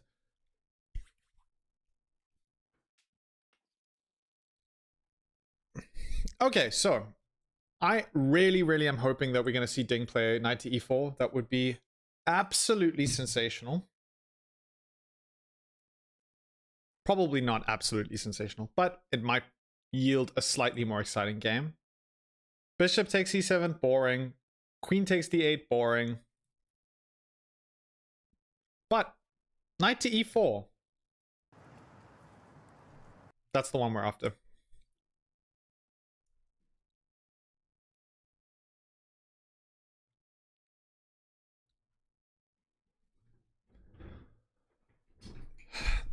You know what I've been thinking about is, I think it was the third or fourth game, I went on that rant at the start of the stream about that guy who was saying that chess is boring. I don't know if you guys watched that, but I went on this rant about that guy and I was like, man, this guy's an idiot. I didn't say that exactly. I said something along those lines of just his opinion is stupid.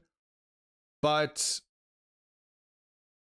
I'm starting to think now that what do we need to do to chess in order to really create some excitement? And the more that I've been watching specifically this matchup, now if we had both players who were extremely aggressive, young, hungry, that would change things. I think Gukesh matches that description, but if we had another player, if we had another Indian player, for example, like Eric Icy or Vidit Gujarati, I think that's how you said.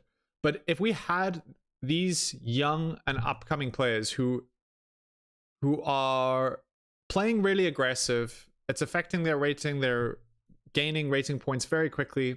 If we had this kind of matchup, stylistically, it would be much more attractive. Unfortunately, the problem we have is that Ding, because of the fact that he's extremely defensive and cautious, it has resulted in some exciting games because, you know, we have a difference in dynamic and a difference in approach from both players. But generally, it's resulted in things being, you know, a little less remarkable, let's say.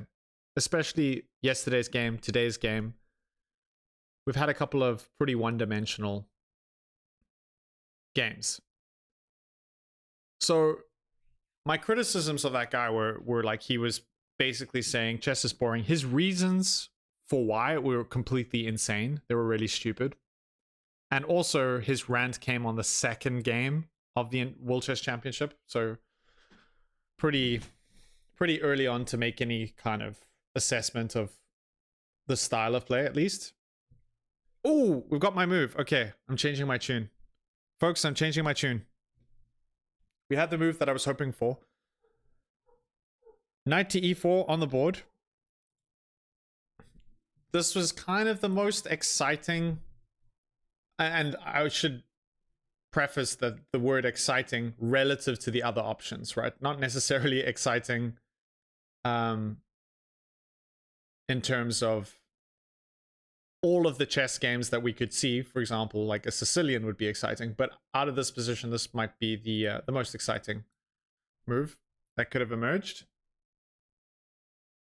But yeah, generally, the point that I was making still stands in that what can we do to chess to try and kind of get this type of play where we're not just watching almost like engine level play, where neither player is really taking any risks, doing anything super exciting or interesting.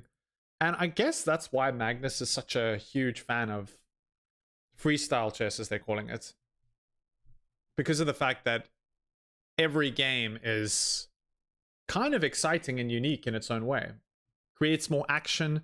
And I find that that's quite hilarious that the players at the top of the game, I mean, we saw it with Fischer. Fischer was the first person to suggest chess 960, and it was called Fischer Random for a long time. And, you know, obviously it's had many different names, but the problem is that the average person on the street, it's a little bit easier to wrap your head around the same starting pieces on the same starting squares. All right, we do have a move from Gukesh. I think he's about to retreat his knight.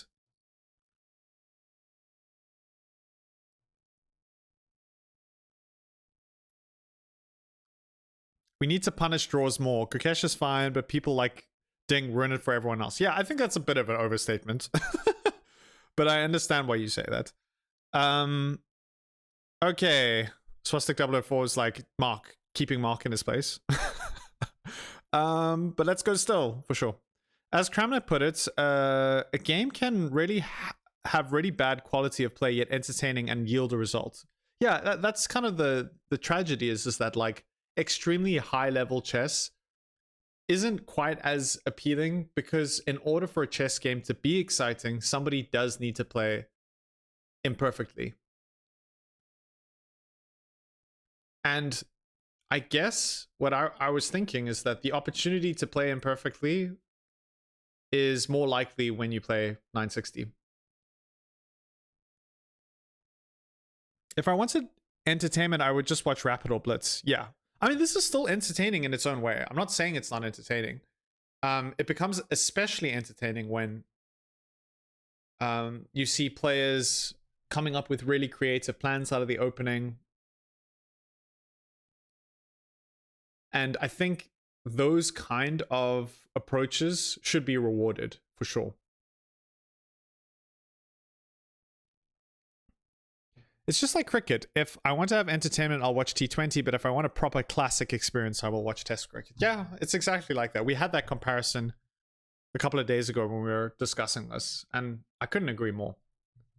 Okay, so the knight retreats. And now I would really, really like to see... Wow, you can play queen to c2 here? What? Queen to c2... How does this work? Because, oh, okay, I know. I was thinking you're hanging your bishop on g5, but you're actually going to take the bishop first. Is that right? So knight takes, bishop takes e7. Yeah. Queen takes e7, and then you capture the knight. Okay, this would be kind of boring. I don't want that. Let's try something else. I think the line with bishop takes f6, this is the one that I looked at, and I thought it was kind of interesting. Queen takes d1. Queen takes d1. Rook f takes d1. G takes. And now we're starting to see a little bit more of some kind of imbalances emerging. Maybe it's the case that Black wants to play king to h8, rook to g8, and then possibly, maybe even now a6, b5, and then bishop to b7, with the rook on the g file and the bishop on b7 working together. And that could be, I don't know, that would be like my plan if I was playing with the black pieces. Intentionally double your pawn so that you can open up the g file. And that's fine. You're going to get counterplay via the g file. You don't have to worry about the king being on h8 because black doesn't have a dark square bishop. Makes sense. To me, at least. And in my little 2000 ELO brain. But the question is, when you're at the highest level, what do you think of this position?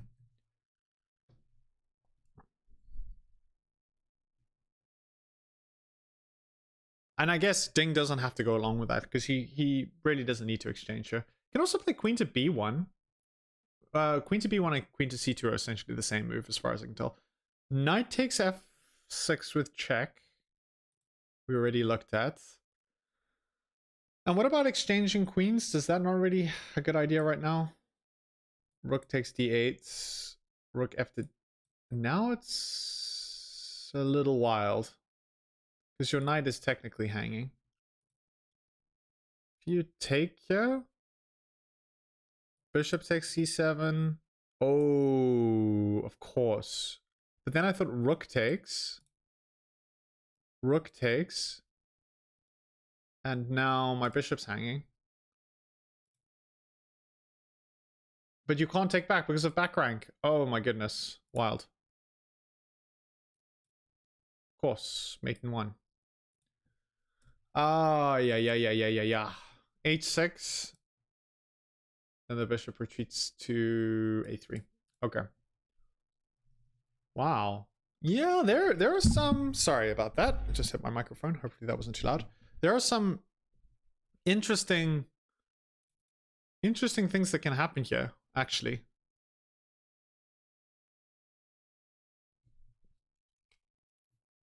It's definitely not as dry and as boring as it was a few moves ago. So let's keep this going, guys. Let's hopefully keep the ball rolling in the right direction in terms of an interesting result today. Yeah, I agree. Definitely. So the thing about comparing cricket to chess, maybe that's the reason why Indian players have kind of latched onto both of those sports, is because of the fact that they're actually really diverse. You do have the classical time controls, which are just like Test cricket. And you have the fast-paced stuff, which is a lot like T20.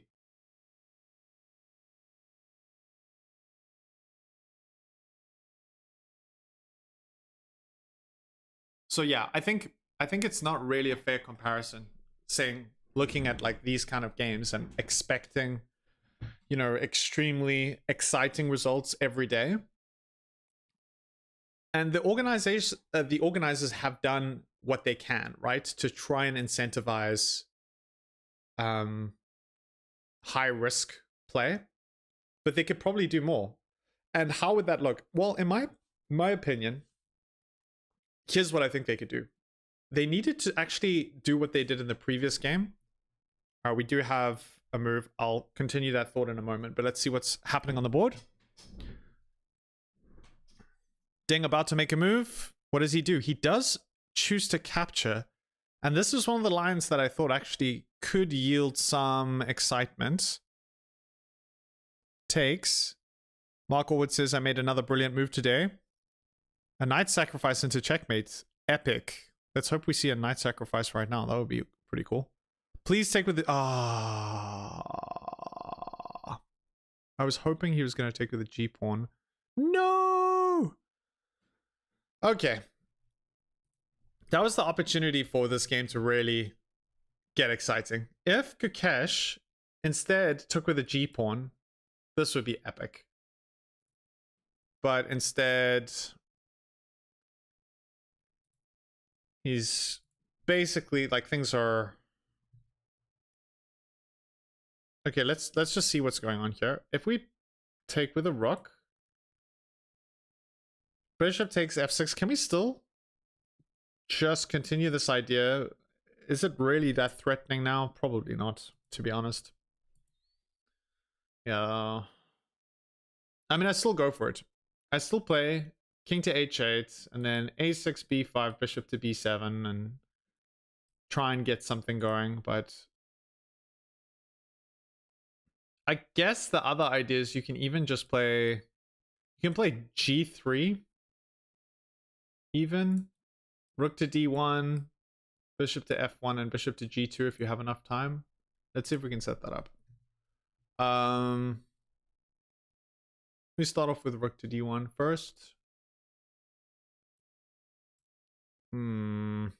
Let's not do that. Let's play g3 first. Thinking a6, rook to d1. Maybe just takes. Nah, takes is a bit boring. Have to play bishop to d7, so you're not actually going to get a chance to do this. Can I not just play b5 immediately? Rook takes, knight takes, bishop to e2.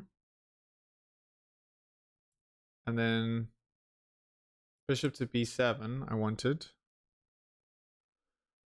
Rook to c1, there's too many threats. You actually just don't have time. Alright, queen takes on the board. And Gukesh deciding how he's going to capture that queen. Alright, so while he's deciding that, let me finish my little thought. Because I think this could work. In last year's World Chess Championship, if you won a game, you got 30,000 euros. But that 30,000 euros, that was not a part of the playing purse. Here's what I suggest. I suggest we make the overall playing the purse much less. So we say, okay, instead of 2.5 million, we say we're going to make it 1.5, right? And we're going to make the reward for winning enormous, like $400,000. They need to find like the point at which it actually affects the player's decisions. Like there must be a point, right, where you're like, I need to play for a win. This is an insane amount of money. $200,000 is a lot for sure, but the problem is it gets deducted from the purse. If it doesn't get deducted and the size of the purse is kind of more modest, and we really incentivize going for a win, like hugely so. Maybe make it even more, like $500,000. Let's see what happens then. $500,000 for a decisive result, and then make the playing purse like the tournament. The tournament purse like $1 million. What happens then? Because of course there's the prestige of winning and being world chess champion, but $500,000 is you can't ignore that. It's so much money, and I feel like if they keep tinkering, they'll find a point where the players can't resist playing aggressively, because they could then conceivably go out, lose a bunch, but just win like 2 or 3 games, and then basically be set up for the rest of their life. They'll be able to retire on that. They need to find that point, and it's there. It exists. So that's my opinion. That would really create a situation where, like, okay, the players almost have no choice but to play extremely aggressively.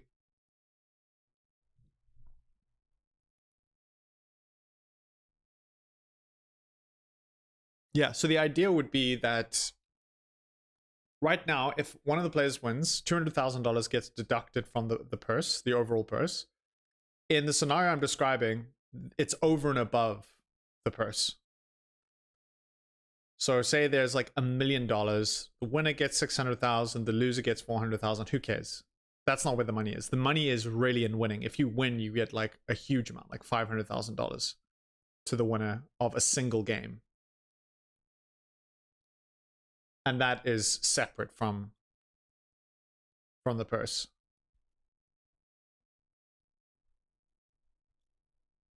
Yes, I like this idea. Do you have any recommendations for a chess opening book?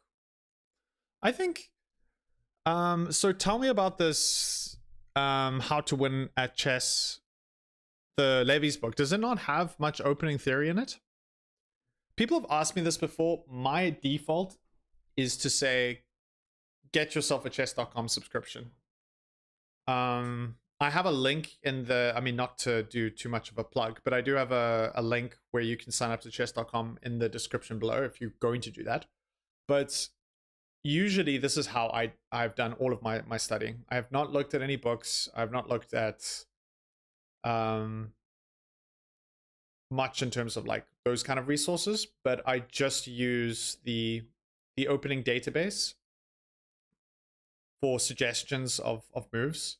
And then basically what I've done is, like, in terms of how I built my opening repertoire, was finding moves that make sense to me, that I understand, and then kind of building on that. So for example, starting with Sicilian, often what will happen is there'll be a move that I don't understand that gets suggested or is like a book move. And then I'm like, why is this a move? What is the purpose of this move? Then in those instances, I think it becomes very helpful to be able to have a book, because then you're like, oh, this is the explanation. It's not just showing you the moves, it's being able to explain why fundamentally they're sound moves. So that part I get. But generally speaking, if something is extremely difficult to explain, or the explanation isn't something that I can wrap my head around quickly, then I'm not going to play that move anyway. So then I just dismiss it. Just in terms of opening theory.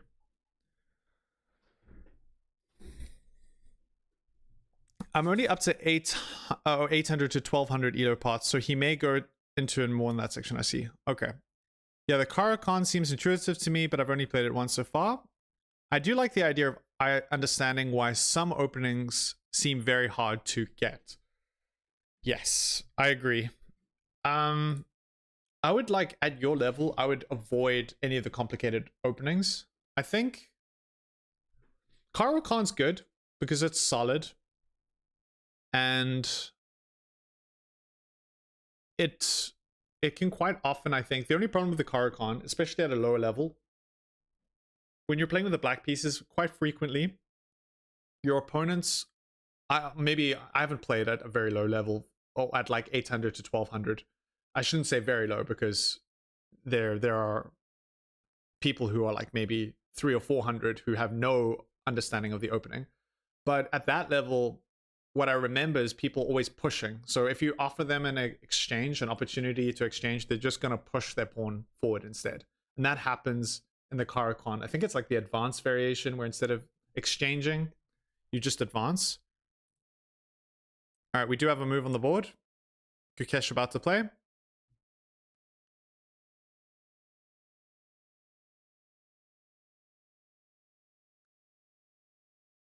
Okay, so he captures the queen on d8, and Ding immediately responding with capturing the bishop. We have exactly the double pawn situation, and Ding now offering an exchange of rooks in the center. And we're about to see, I think, Gukesh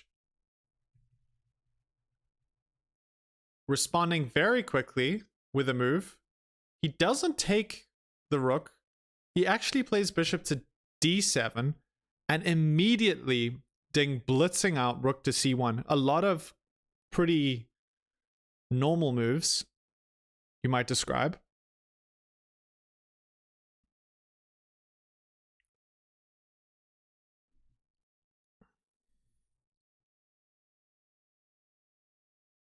Yeah, the advanced variation is one of the one I was forced to play. Okay.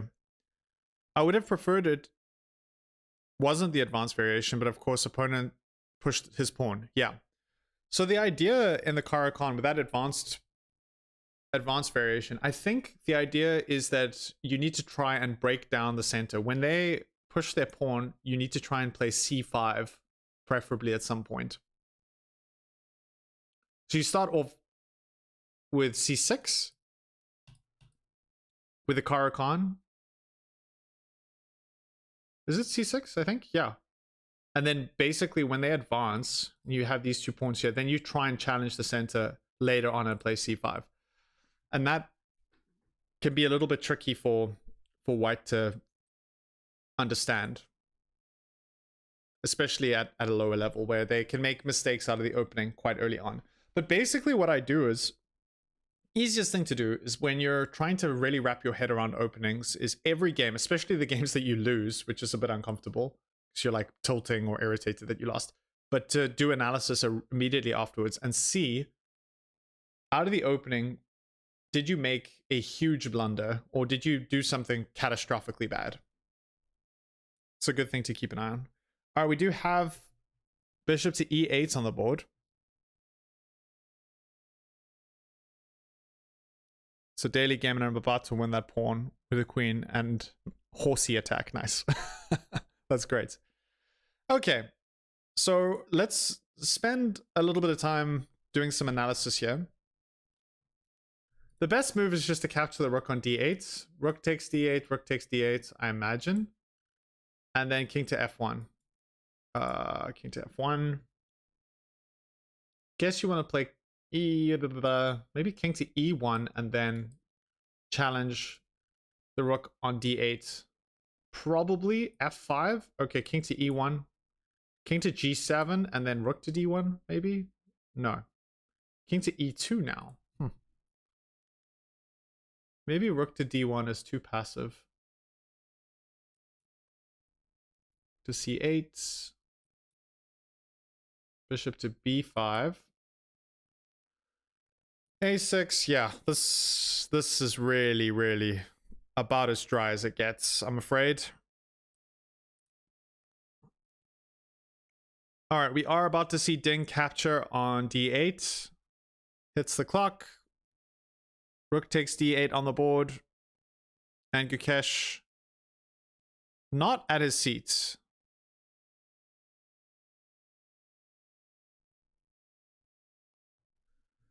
But very likely that when Gukesh gets back, he's just going to capture with a rook on a8. Bring that rook into the center and then weigh up his options.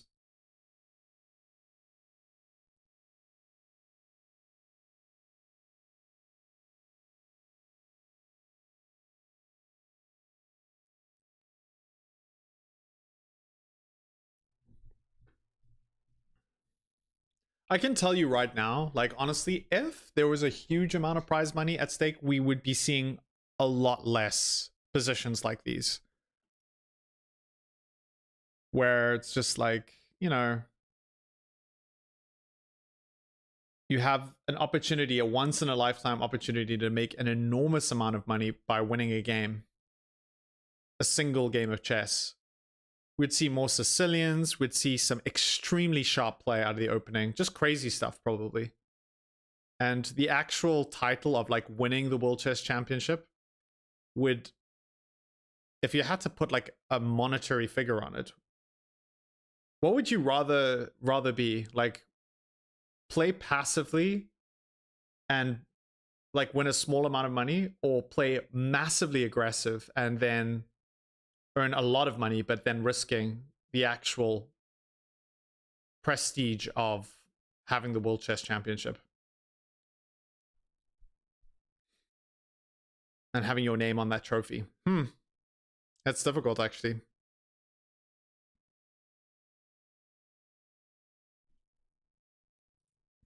Maybe some people would value being World Chess Champion more than any amount of money, which I could see.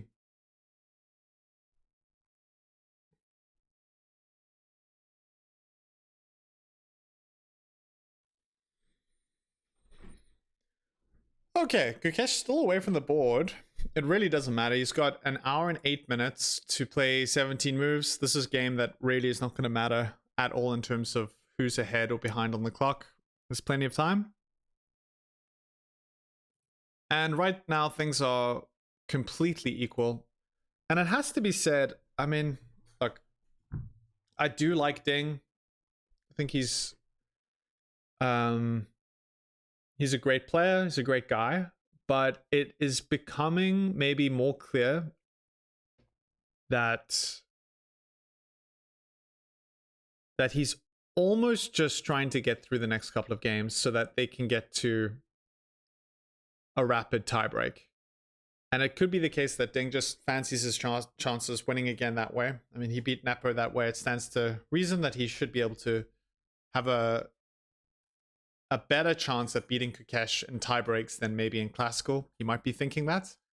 And that approach might well be informing his decision to play these kind of openings where, you know, there's just not really a whole lot happening.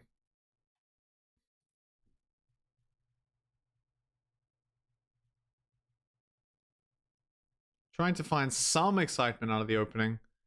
We're just not seeing it today, sadly. All right, king to f1. Being played by Deng after Gukesh responds with rook to d8.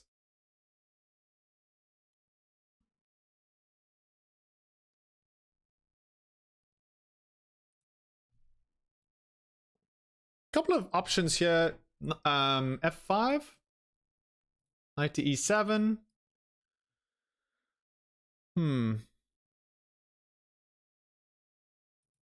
What's the point of knight to e7? I think knight to e7 gives the bishop on e8 more options. Can actually take the place of the knight on c6. Maybe the knight would like to reroute to g6. Or even maybe... Nah, f5's not so great. You'd actually like to play f5 as a pawn push.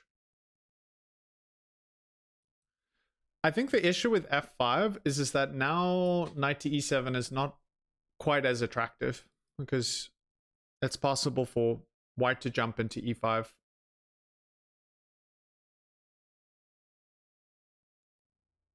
And kind of create a little bit of an outpost there.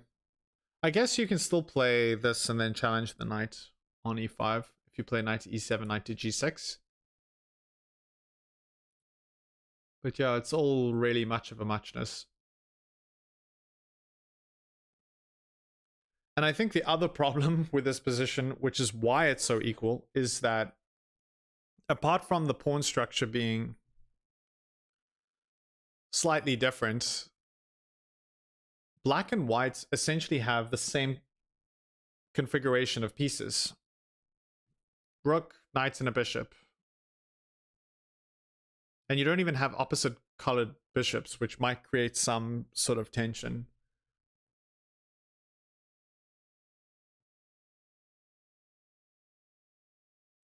Yeah, expecting Ding to kind of bring his king into the game via f2 or e1. And then depending on how boring this game goes, we might see a trade of rooks, rook to d1. Kind of hoping for something more exciting, but it's just very difficult to see this game going anywhere.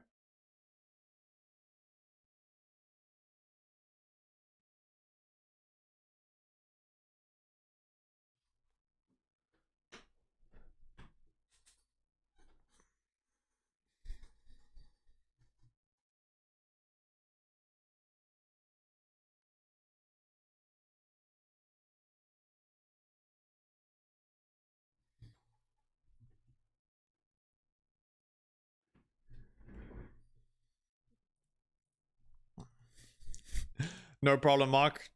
Totally relates. Good luck with your book. And if anything massively exciting happens, then yeah, I guess just keep an eye on things, but yeah.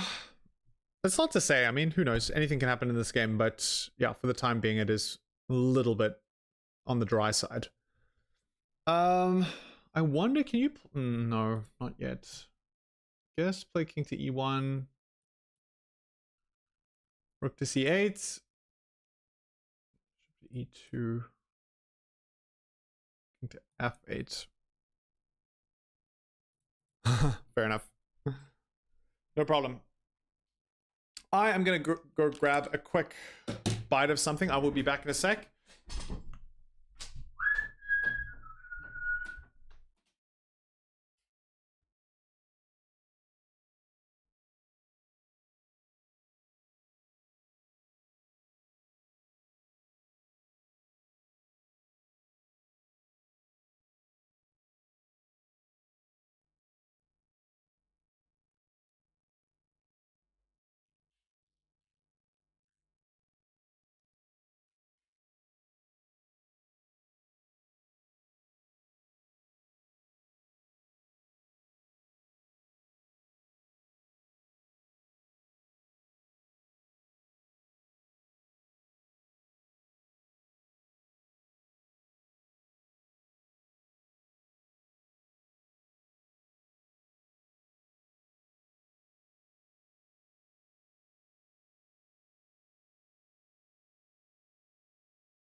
All right, we have seen a move.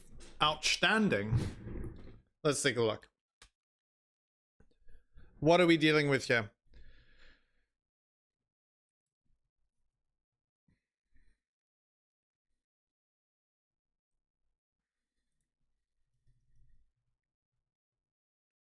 Okay, so Gukesh played king to g7. Bringing the king into the game.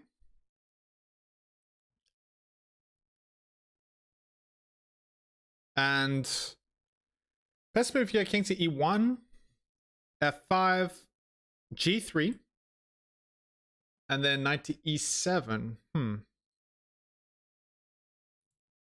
What?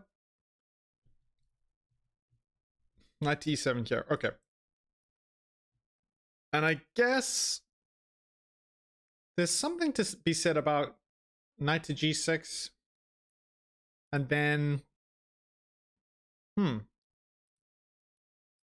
just keeping an eye on the e5 square. The e5 square is pretty important in this position. And in probably most of the positions that might emerge. So having the knight on g6 actually really helps. Just keeping an eye on that. I was thinking maybe there's some benefits to playing e5 and then playing e4, trying to open things up, but could be too risky. You'd have to be very careful about defending the f5 pawn, which I guess is one of the reasons why the king's sort of entering the game. But yeah, knight to e7 also allows bishop to e6, attacking the knight on f3. But maybe we need to play first knight to g6 and then bishop to c6. Not allowing the knight to jump in. Because once this knight finds its way here, it might even... I mean, if you play it immediately... No, it doesn't work. Also, there's some ideas. What about knight to d4 and then sacrificing your bishop? This is crazy. Check this out. Now if you... Yeah, bishop takes e6 is on the cards. This is a cool line. All right. I'll show you guys this on the big screen. Something you need to watch out for. So, what was the last move?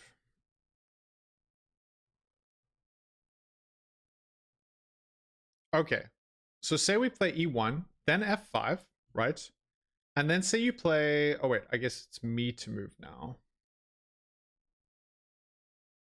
I didn't want to move the king. No, I do need to move the king. Okay. f5. Let's make a move. Let's play g3. And then let's say knight to e7, right? Knight to e7. We start off with knight to d4. And if you're like, okay, cool, I'm going to play knight to g6 now, which would normally be a very natural move, knight to g6. Look at this. Bishop takes e6. And if you take back, you're losing the rook. So for Ding, this knight actually is well placed on d4. Bishop's well placed on c4. Black's doing fine, but you just need to be a little bit careful about how you go about developing. Not so much developing. Where you place your pieces, very important right now. Because of some of the tactics that are in the air if Ding does get the knight on d4. All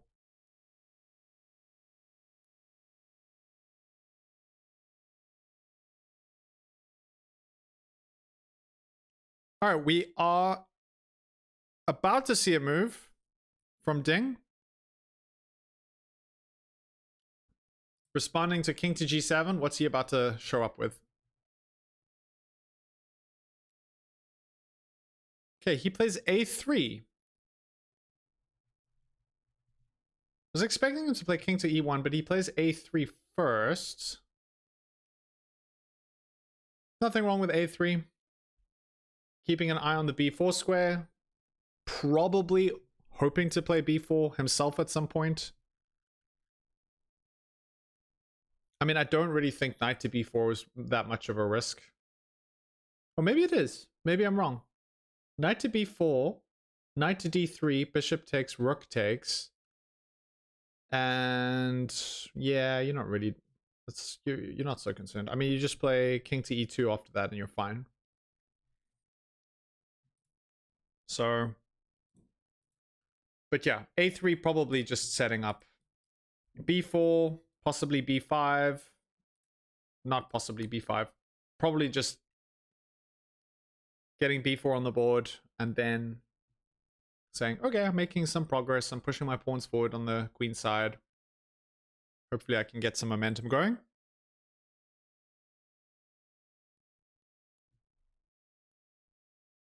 And now, interestingly enough, you can actually play knight to e5 with the black pieces. Takes... F takes E. You've still got double pawns, but instead of having double pawns in the E file, you have them on the F file. You have them on the E file. You can play king to E1, and now you can play E4. And I guess the intention is to play F5 later. But you have to prepare F5. You can't just play F5 now because of the fact that the E6 pawn is hanging. So how do we prepare for that?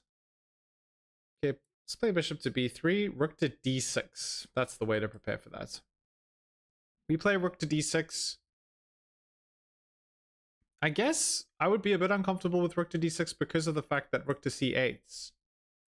But then you can play bishop... Or can't you just play bishop to c6? Is this that bad? Rook to a8, and then just play a6. What's the problem? Now your rook looks kind of stupid. It's behind enemy lines, but it's not really doing much. It's kind of blocked out of the game for the time being.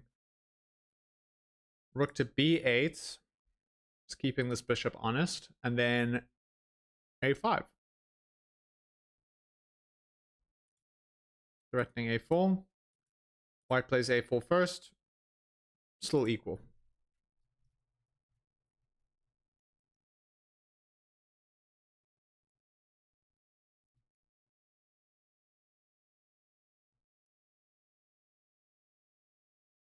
All right, so Gukesh did play f5. And now the question is, what will Ding do in response to that? f5 a little easier to calculate, probably. Bishop to b5, you can play. Bishop to e2 is fine. King to e1.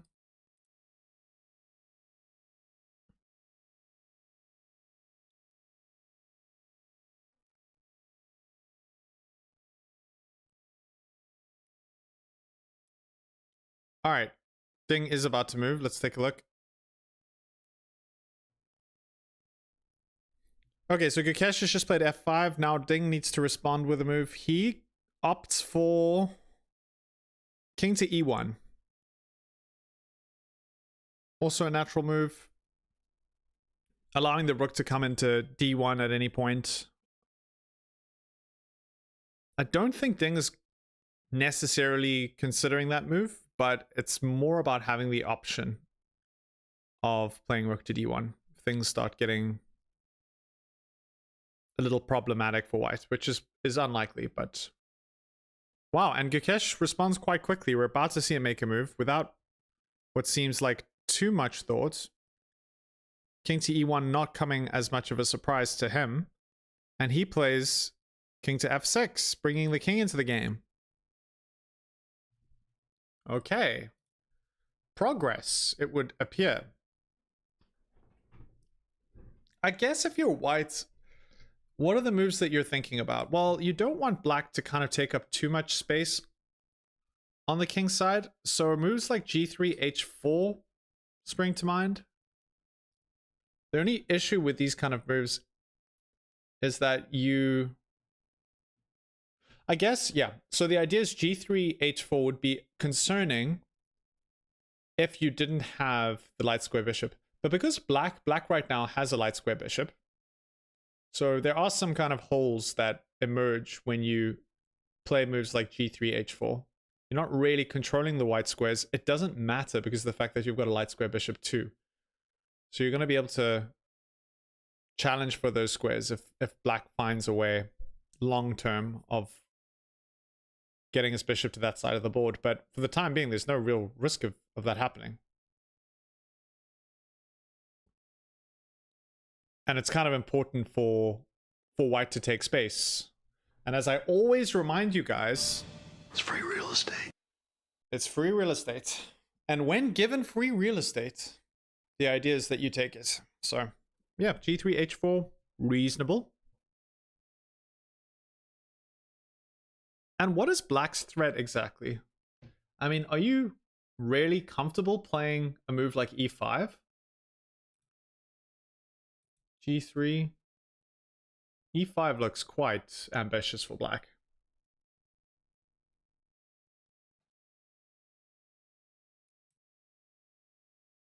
It's actually playable. Not the engine's favorite move, but not terrible. And now, I mean, even though the engine thinks that white's ahead here, it's starting to look like black seems to be maybe making some progress. We'll see. Okay, so rook to d1, trying to simplify. Rook takes, king takes, knight to a5, attacking the bishop. Bishop to f1.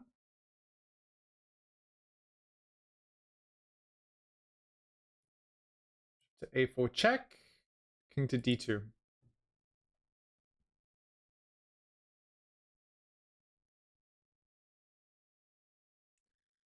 And bishop to c6. Okay, cool. Bishop to e2, just moving back. Knight to b3 check, and then king to d1. And yeah, it's very difficult to make progress here for either side.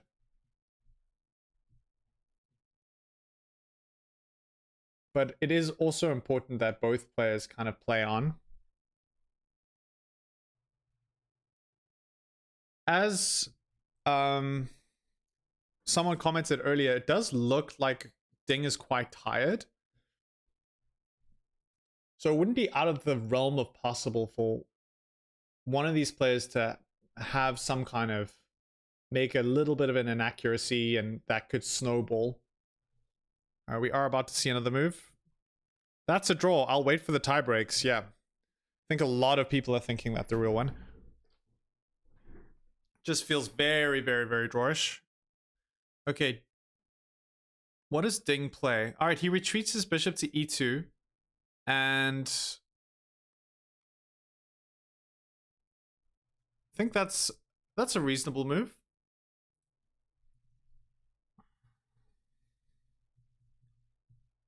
All right, bishop to e2.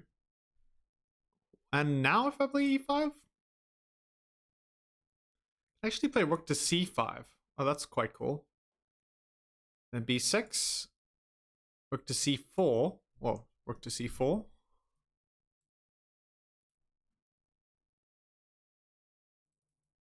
And then knight to e7.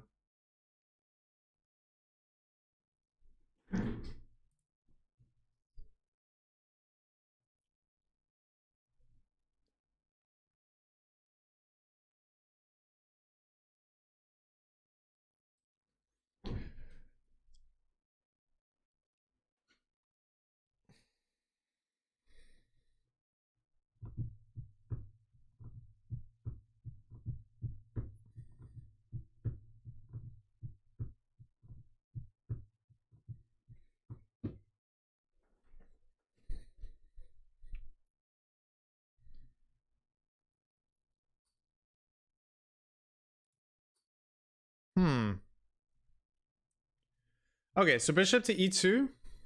We could start off with knight to e7 now. And then we're going to play g3. Rook to c8, offering an exchange of rooks. Probably wouldn't want to accept. But it's kind of forced, I guess. Is it? What about this? Rook to d2. Yeah, then it's just threefold repetition. So, well, maybe it is forced. Okay, if I'm Gukesh, that's probably what you need to go for. It's like, okay, I want to take a draw here. Knight to e7. You have to be careful because if you play anything, feels like black might be able to force a draw here if I'm not mistaken. If you go here, have to defend this pawn. Can you play anything else that... Yeah, rook to b1 you can play apparently. To c5.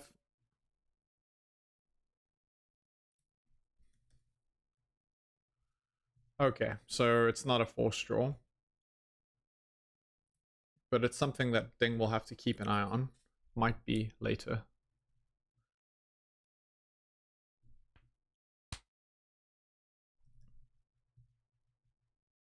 Okay, bishop to e2. And yeah, knight to e7 probably makes the most amount of sense. And let's try rook to c5 now. Rook to c5, very, very strongly discouraging. e5.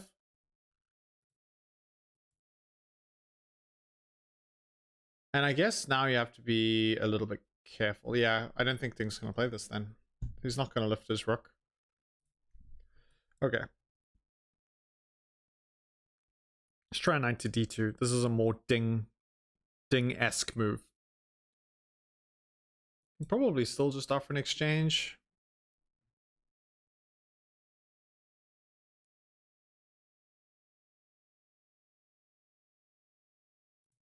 Kind of curious what level. Okay, so far 98.3% accuracy by both players. Absolutely nothing between the two.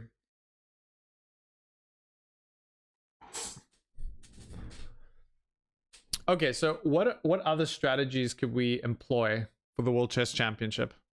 How about forced openings? Forced openings would be cool. Like, you have to play the Sicilian with the black pieces once.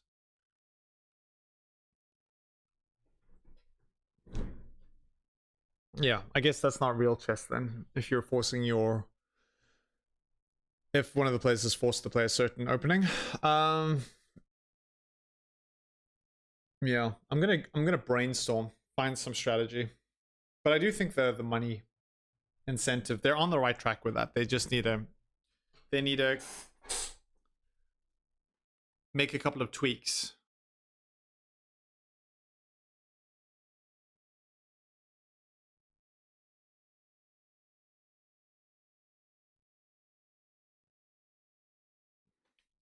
What about just like randomly just pushing h4 now?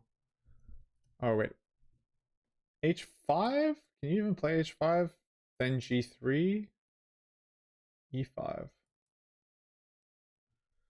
This is risky. This is extending too far. Okay, how about h6, e7, to d2,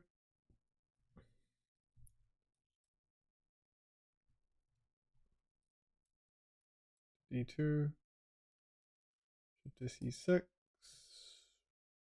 g3. It's kind of a weird little. I was thinking maybe, is it f3 that bad? I thought f3 seemed a little bit better. Creating room for your king. So you need to move your knight. No, the king wants to stay on e1. So we just say it's fine. Then knight to c8. 3. d6. Knight to d4.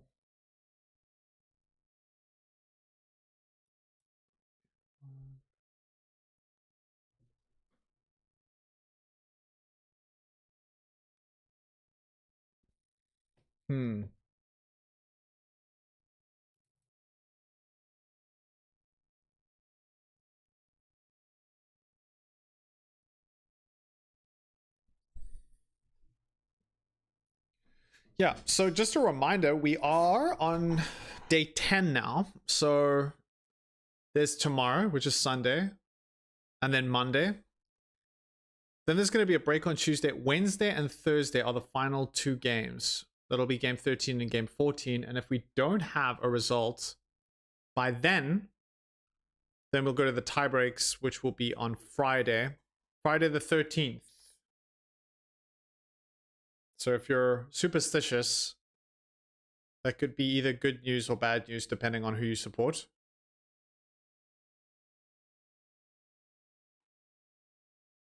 I'm not superstitious, but I'm a little stitious. In the words of Michael Scott. And I have to say, like, if this is what the players are going to be playing for, I understand. Look, I completely understand Gukesh just trying to keep a draw with the black pieces.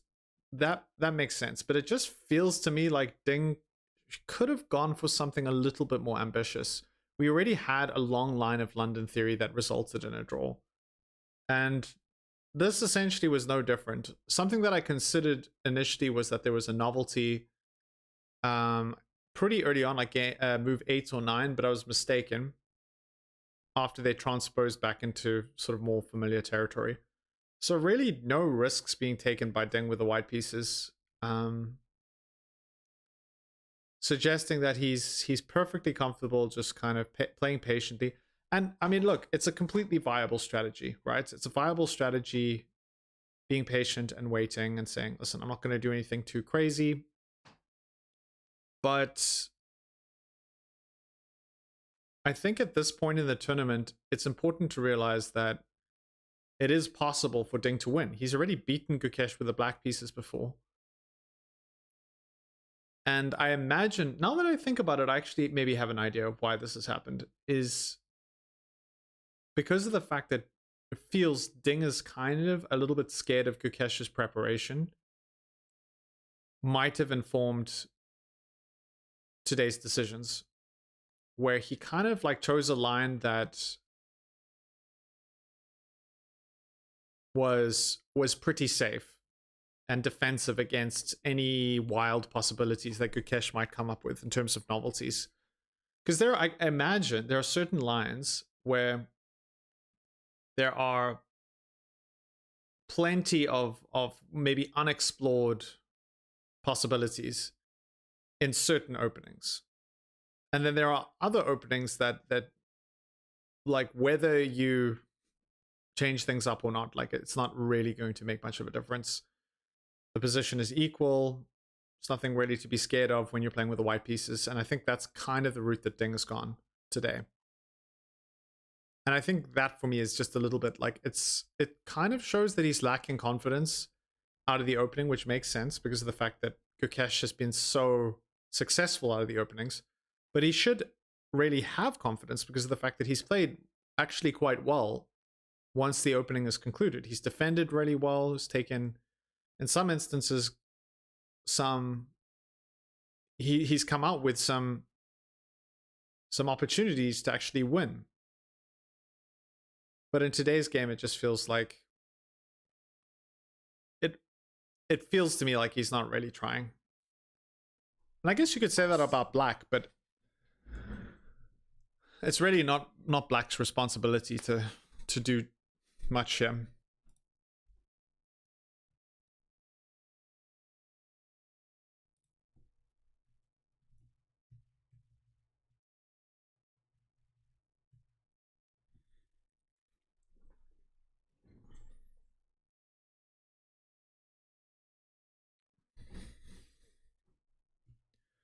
Okay, so we have just seen a move from Gukesh. He's played knight to e7. And the idea with knight to e7 is kind of a multi-purpose move. I'll use my expression, feeding two birds with one scone. And I think the idea is possibly to get the knight to g6 and also allowing the bishop to come to c6, which seems to me to be a good square for the bishop. Where the bishop is right now is not nearly as effective as it could be. And also I imagine kind of eliminating the possibility of bishop to b5 for white, which might have been the case if the knight remained on c6. Okay, so now that the knight has retreated,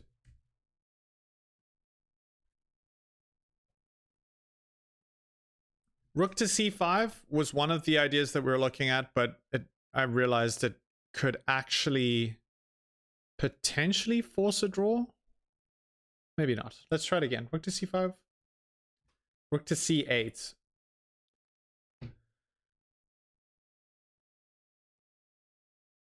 And if you take, knight takes, and then g3, just things are sort of fizzling out even more. So the idea with rook to c5 was kind of watching this e5 square, keeping an eye on it.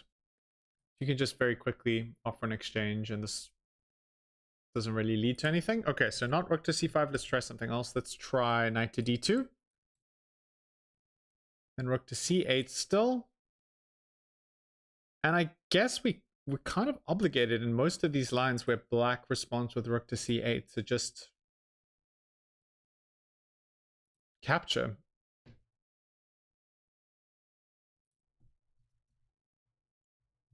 Almost forcing in some ways. g3 still. Rook to c8. King to d1. I guess you just take. Takes. e5. Yeah, I think if anything, black is completely fine with trading off rooks. All right, we do have 18 votes in. 44% for Gukesh, 22% for Sherlock Ding, and 33% a draw. If you are just joining us, let's do a quick recap of the game so far. It is equal so far. And out of the opening, let's just jump to our analysis board. We had the London. And we had like a little bit of a curious situation where initially something that I thought was a novelty ended up transposing back into some known existing games in the database. But at this point, we had about 37 games in the database. And basically, after exchanging, really nothing exciting has happened. That's just the truth. We haven't had any really much to write home about. Both players have played very solidly. we have a situation where white is playing 98.5% and black is playing at 98.4%. Really nothing to choose between the two of them. We are about to see a move from Ding. Ding kicks things off with G3. And I think the question is like, what actual possibilities are there in terms of winning chances? The only thing that you notice, of course, is that black has doubled F-pawns and white doesn't. But there's still, I mean, sort of a 4-on-4 pawns on the king side and 2-on-2 pawns on the queen side. G3 was one of the engine's top moves. But in a lot of the lines we looked at, it's possible, it feels like it's possible for Gukesh just to force the rooks off the board and play rook to c8. Rook to c8. Of course, the knight's defending the rook on e7. And that might be the way for Gukesh to simplify and get one step closer to drawing the black pieces, which I think he would be perfectly happy with. So let's take a look at that. Rook to c8. And now what happens if you don't want to trade? Well, if you do like play like rook to d1, I mean, I guess you're allowing this rook to jump into c2. And then you can defend by playing rook to b1.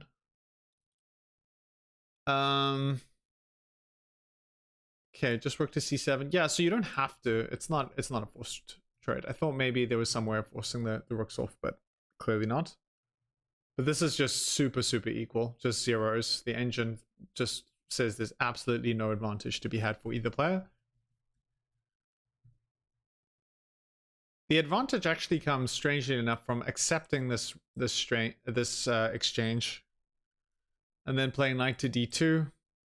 And I think if you leave the engine on for long enough, that it'll consider whatever advantage there might be to be inconsequential. Knight to d2, maybe you want to put the bishop on f3 and get something happening, but after bishop to c6, doesn't really matter. Knight to c4, well. e7.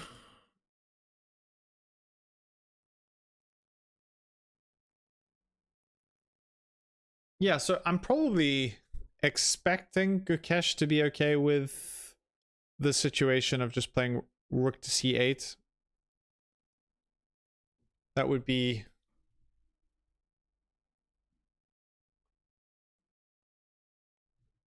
that might well be what he's after.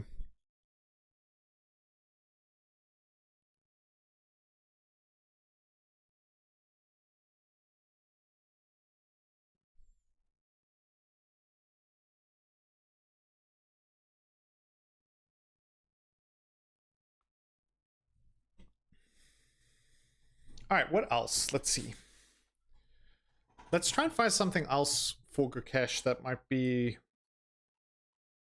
more ambitious.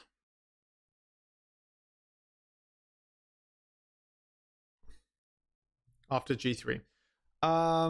So rook to a8 is an option. What about just... Let me just start off with a6. c5, knight to d4. Oh, knight to d4 is part of the problem.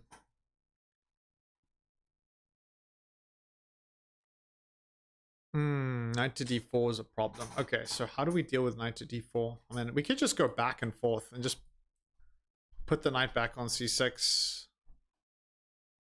and just say, like, what can you actually do with the white pieces? Just repeat.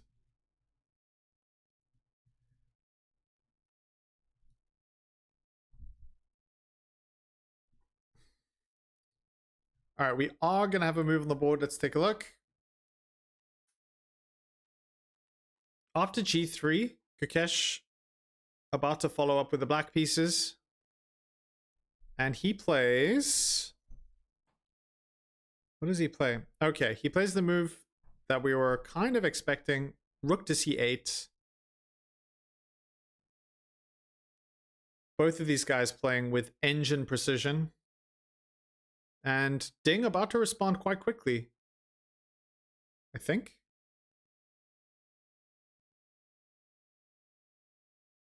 Yes. Okay, so he accepts the exchange immediately.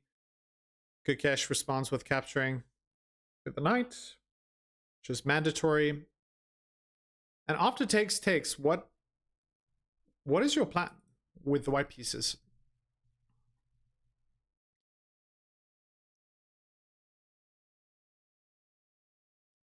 I guess a move like knight to d4 is not very strongly advised because of the fact that you can just play e5, I would guess.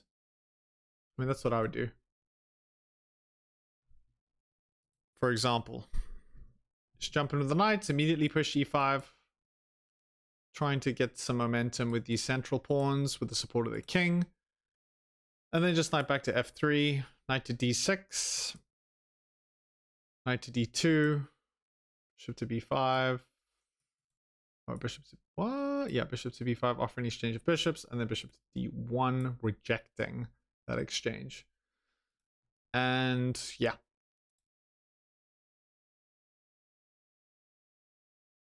Not a whole lot to write home about.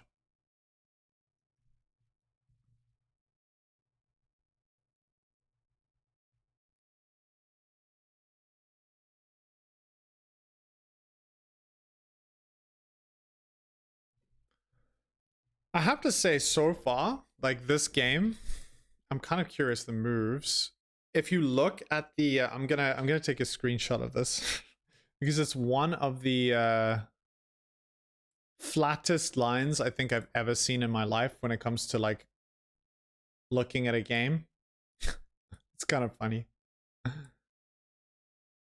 Here we go. Let's just drop this in. Take a look at this. It's just like no real mountains or valleys, ups and downs. It's just a dead straight line. So who knows? The drama could still be to come, but we have not had really any indication of that so far. So knight to d2 is better, and that makes sense. I mean, you're not having to deal with e5. And king to e7. King to e7. Can't you play e5 now? No, because f4. Okay. No, that's something. That's one way to lose. Bishop to c6. Knight to c4. Then e4. I guess. Ooh. King to d2. Okay. e6. a5.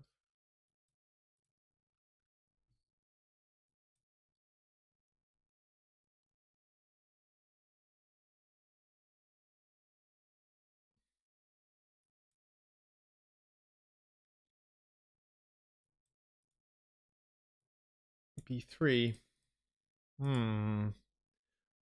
Yeah, and this looks kind of organized. d6, king to c3, king to c5.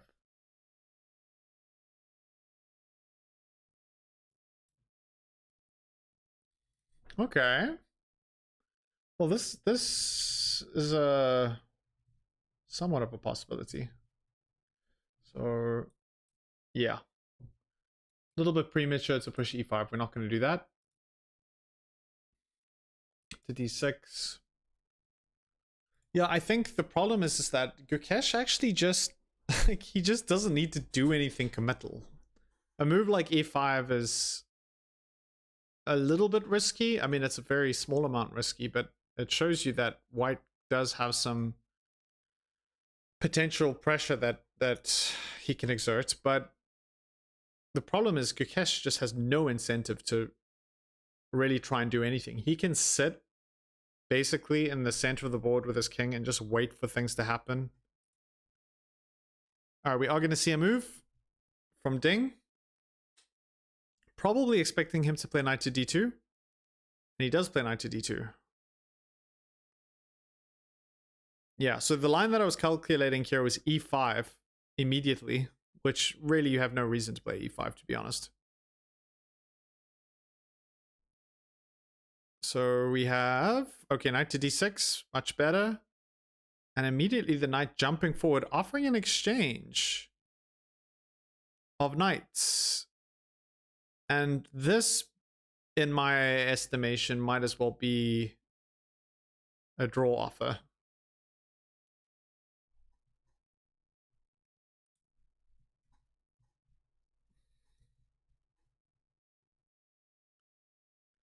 Yeah, this is essentially a draw offer. And Gukesh is like, okay, you want to exchange knights? Cool, no problem. Now we have a situation where we have the same amount of pawns. We have the same exact piece. Both players have a light square bishop. And, I mean, the players are going to play on, but there's absolutely, in my estimation, in practical terms, zero chance of this turning into anything other than a draw. Unfortunately, the players are on move 27, 28, so they can't really offer a draw. Oh, no. Yeah, they can't offer a draw, but they can draw by threefold repetition. Are those the rules? I think so. All right, both players playing pretty quickly now, so let's keep an eye on the board.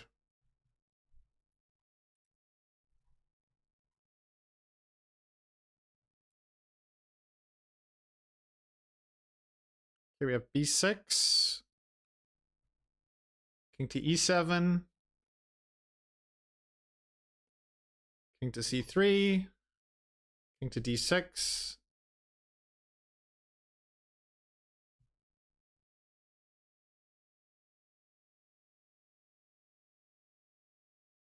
Yeah. I don't think we're going to see a situation like we did yesterday.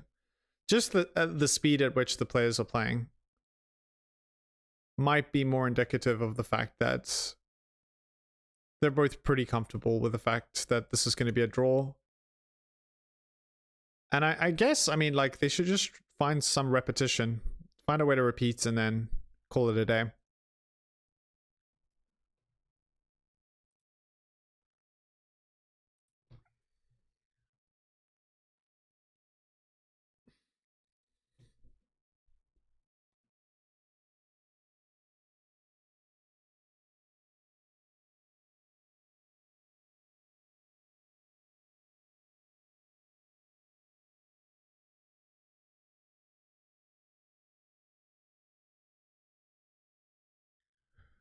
I mean, the best move here is bishop to h1, which should indicate something. Okay, well, hold on. Gukesh has actually played f6 here. Okay. f6. Is he wanting to play e5 now? Or honestly, it probably just doesn't matter.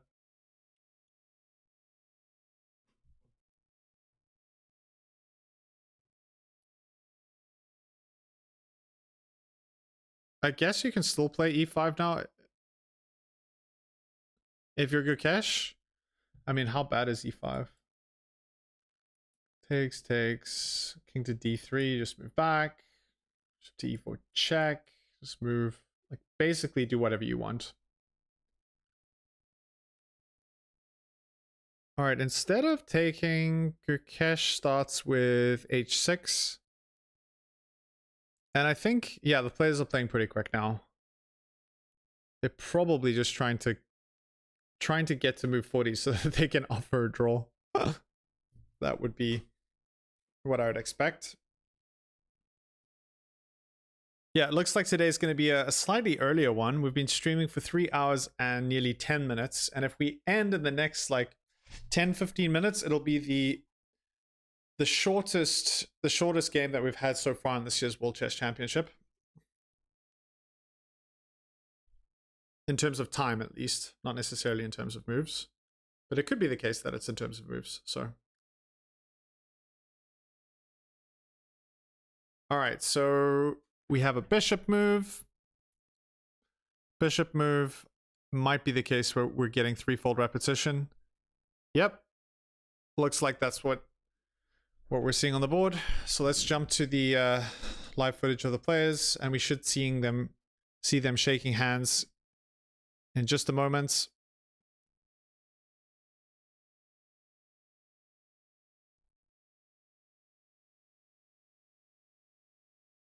Okay, there it is. Players shake hands. Game 10 ends in a draw. The least remarkable game, probably, of the World Chess Championship so far. That final position may look a little bit weird. Obviously, the board is picking up the fact that the players have placed the kings on opposite colors in the center. Why do they do that? It's to indicate the result. So when they're on opposite colors, it's a draw. When they're on the same color, for example, the white king is on e4 and the black king is on d5, that's a win for white. And then if they're on the dark squares, it's a win for black. So a little bit of a customary thing. And yeah, we have a draw. The final accuracy, 98.7% from white, 98.8% from black. Really not a whole lot to write home about in today's game, but it is a wrap. Guys, that's the end of our coverage today on this Saturday. Tomorrow we'll be back and it'll be Gukesh with the white pieces. One last thing I want to quickly check before I head off into the sunset is how the markets have responded with this. So wow, Ding's chances have now gone up to 47%. And I think even though Ding has less games with the white pieces, it might be more of an indication that they think Ding's chances are better if things end in a tiebreak, which is maybe the direction the markets are kind of expecting. So yeah, that's a wrap for today. Thanks everyone for watching. I will see you guys all very soon, and we'll end the poll with the results being 42% for Gukesh and 31% for a draw and 26% for Sherlock Ding. Okay, so let's wrap things up. Thanks for watching again. I'll see you guys all tomorrow. Bye, everyone.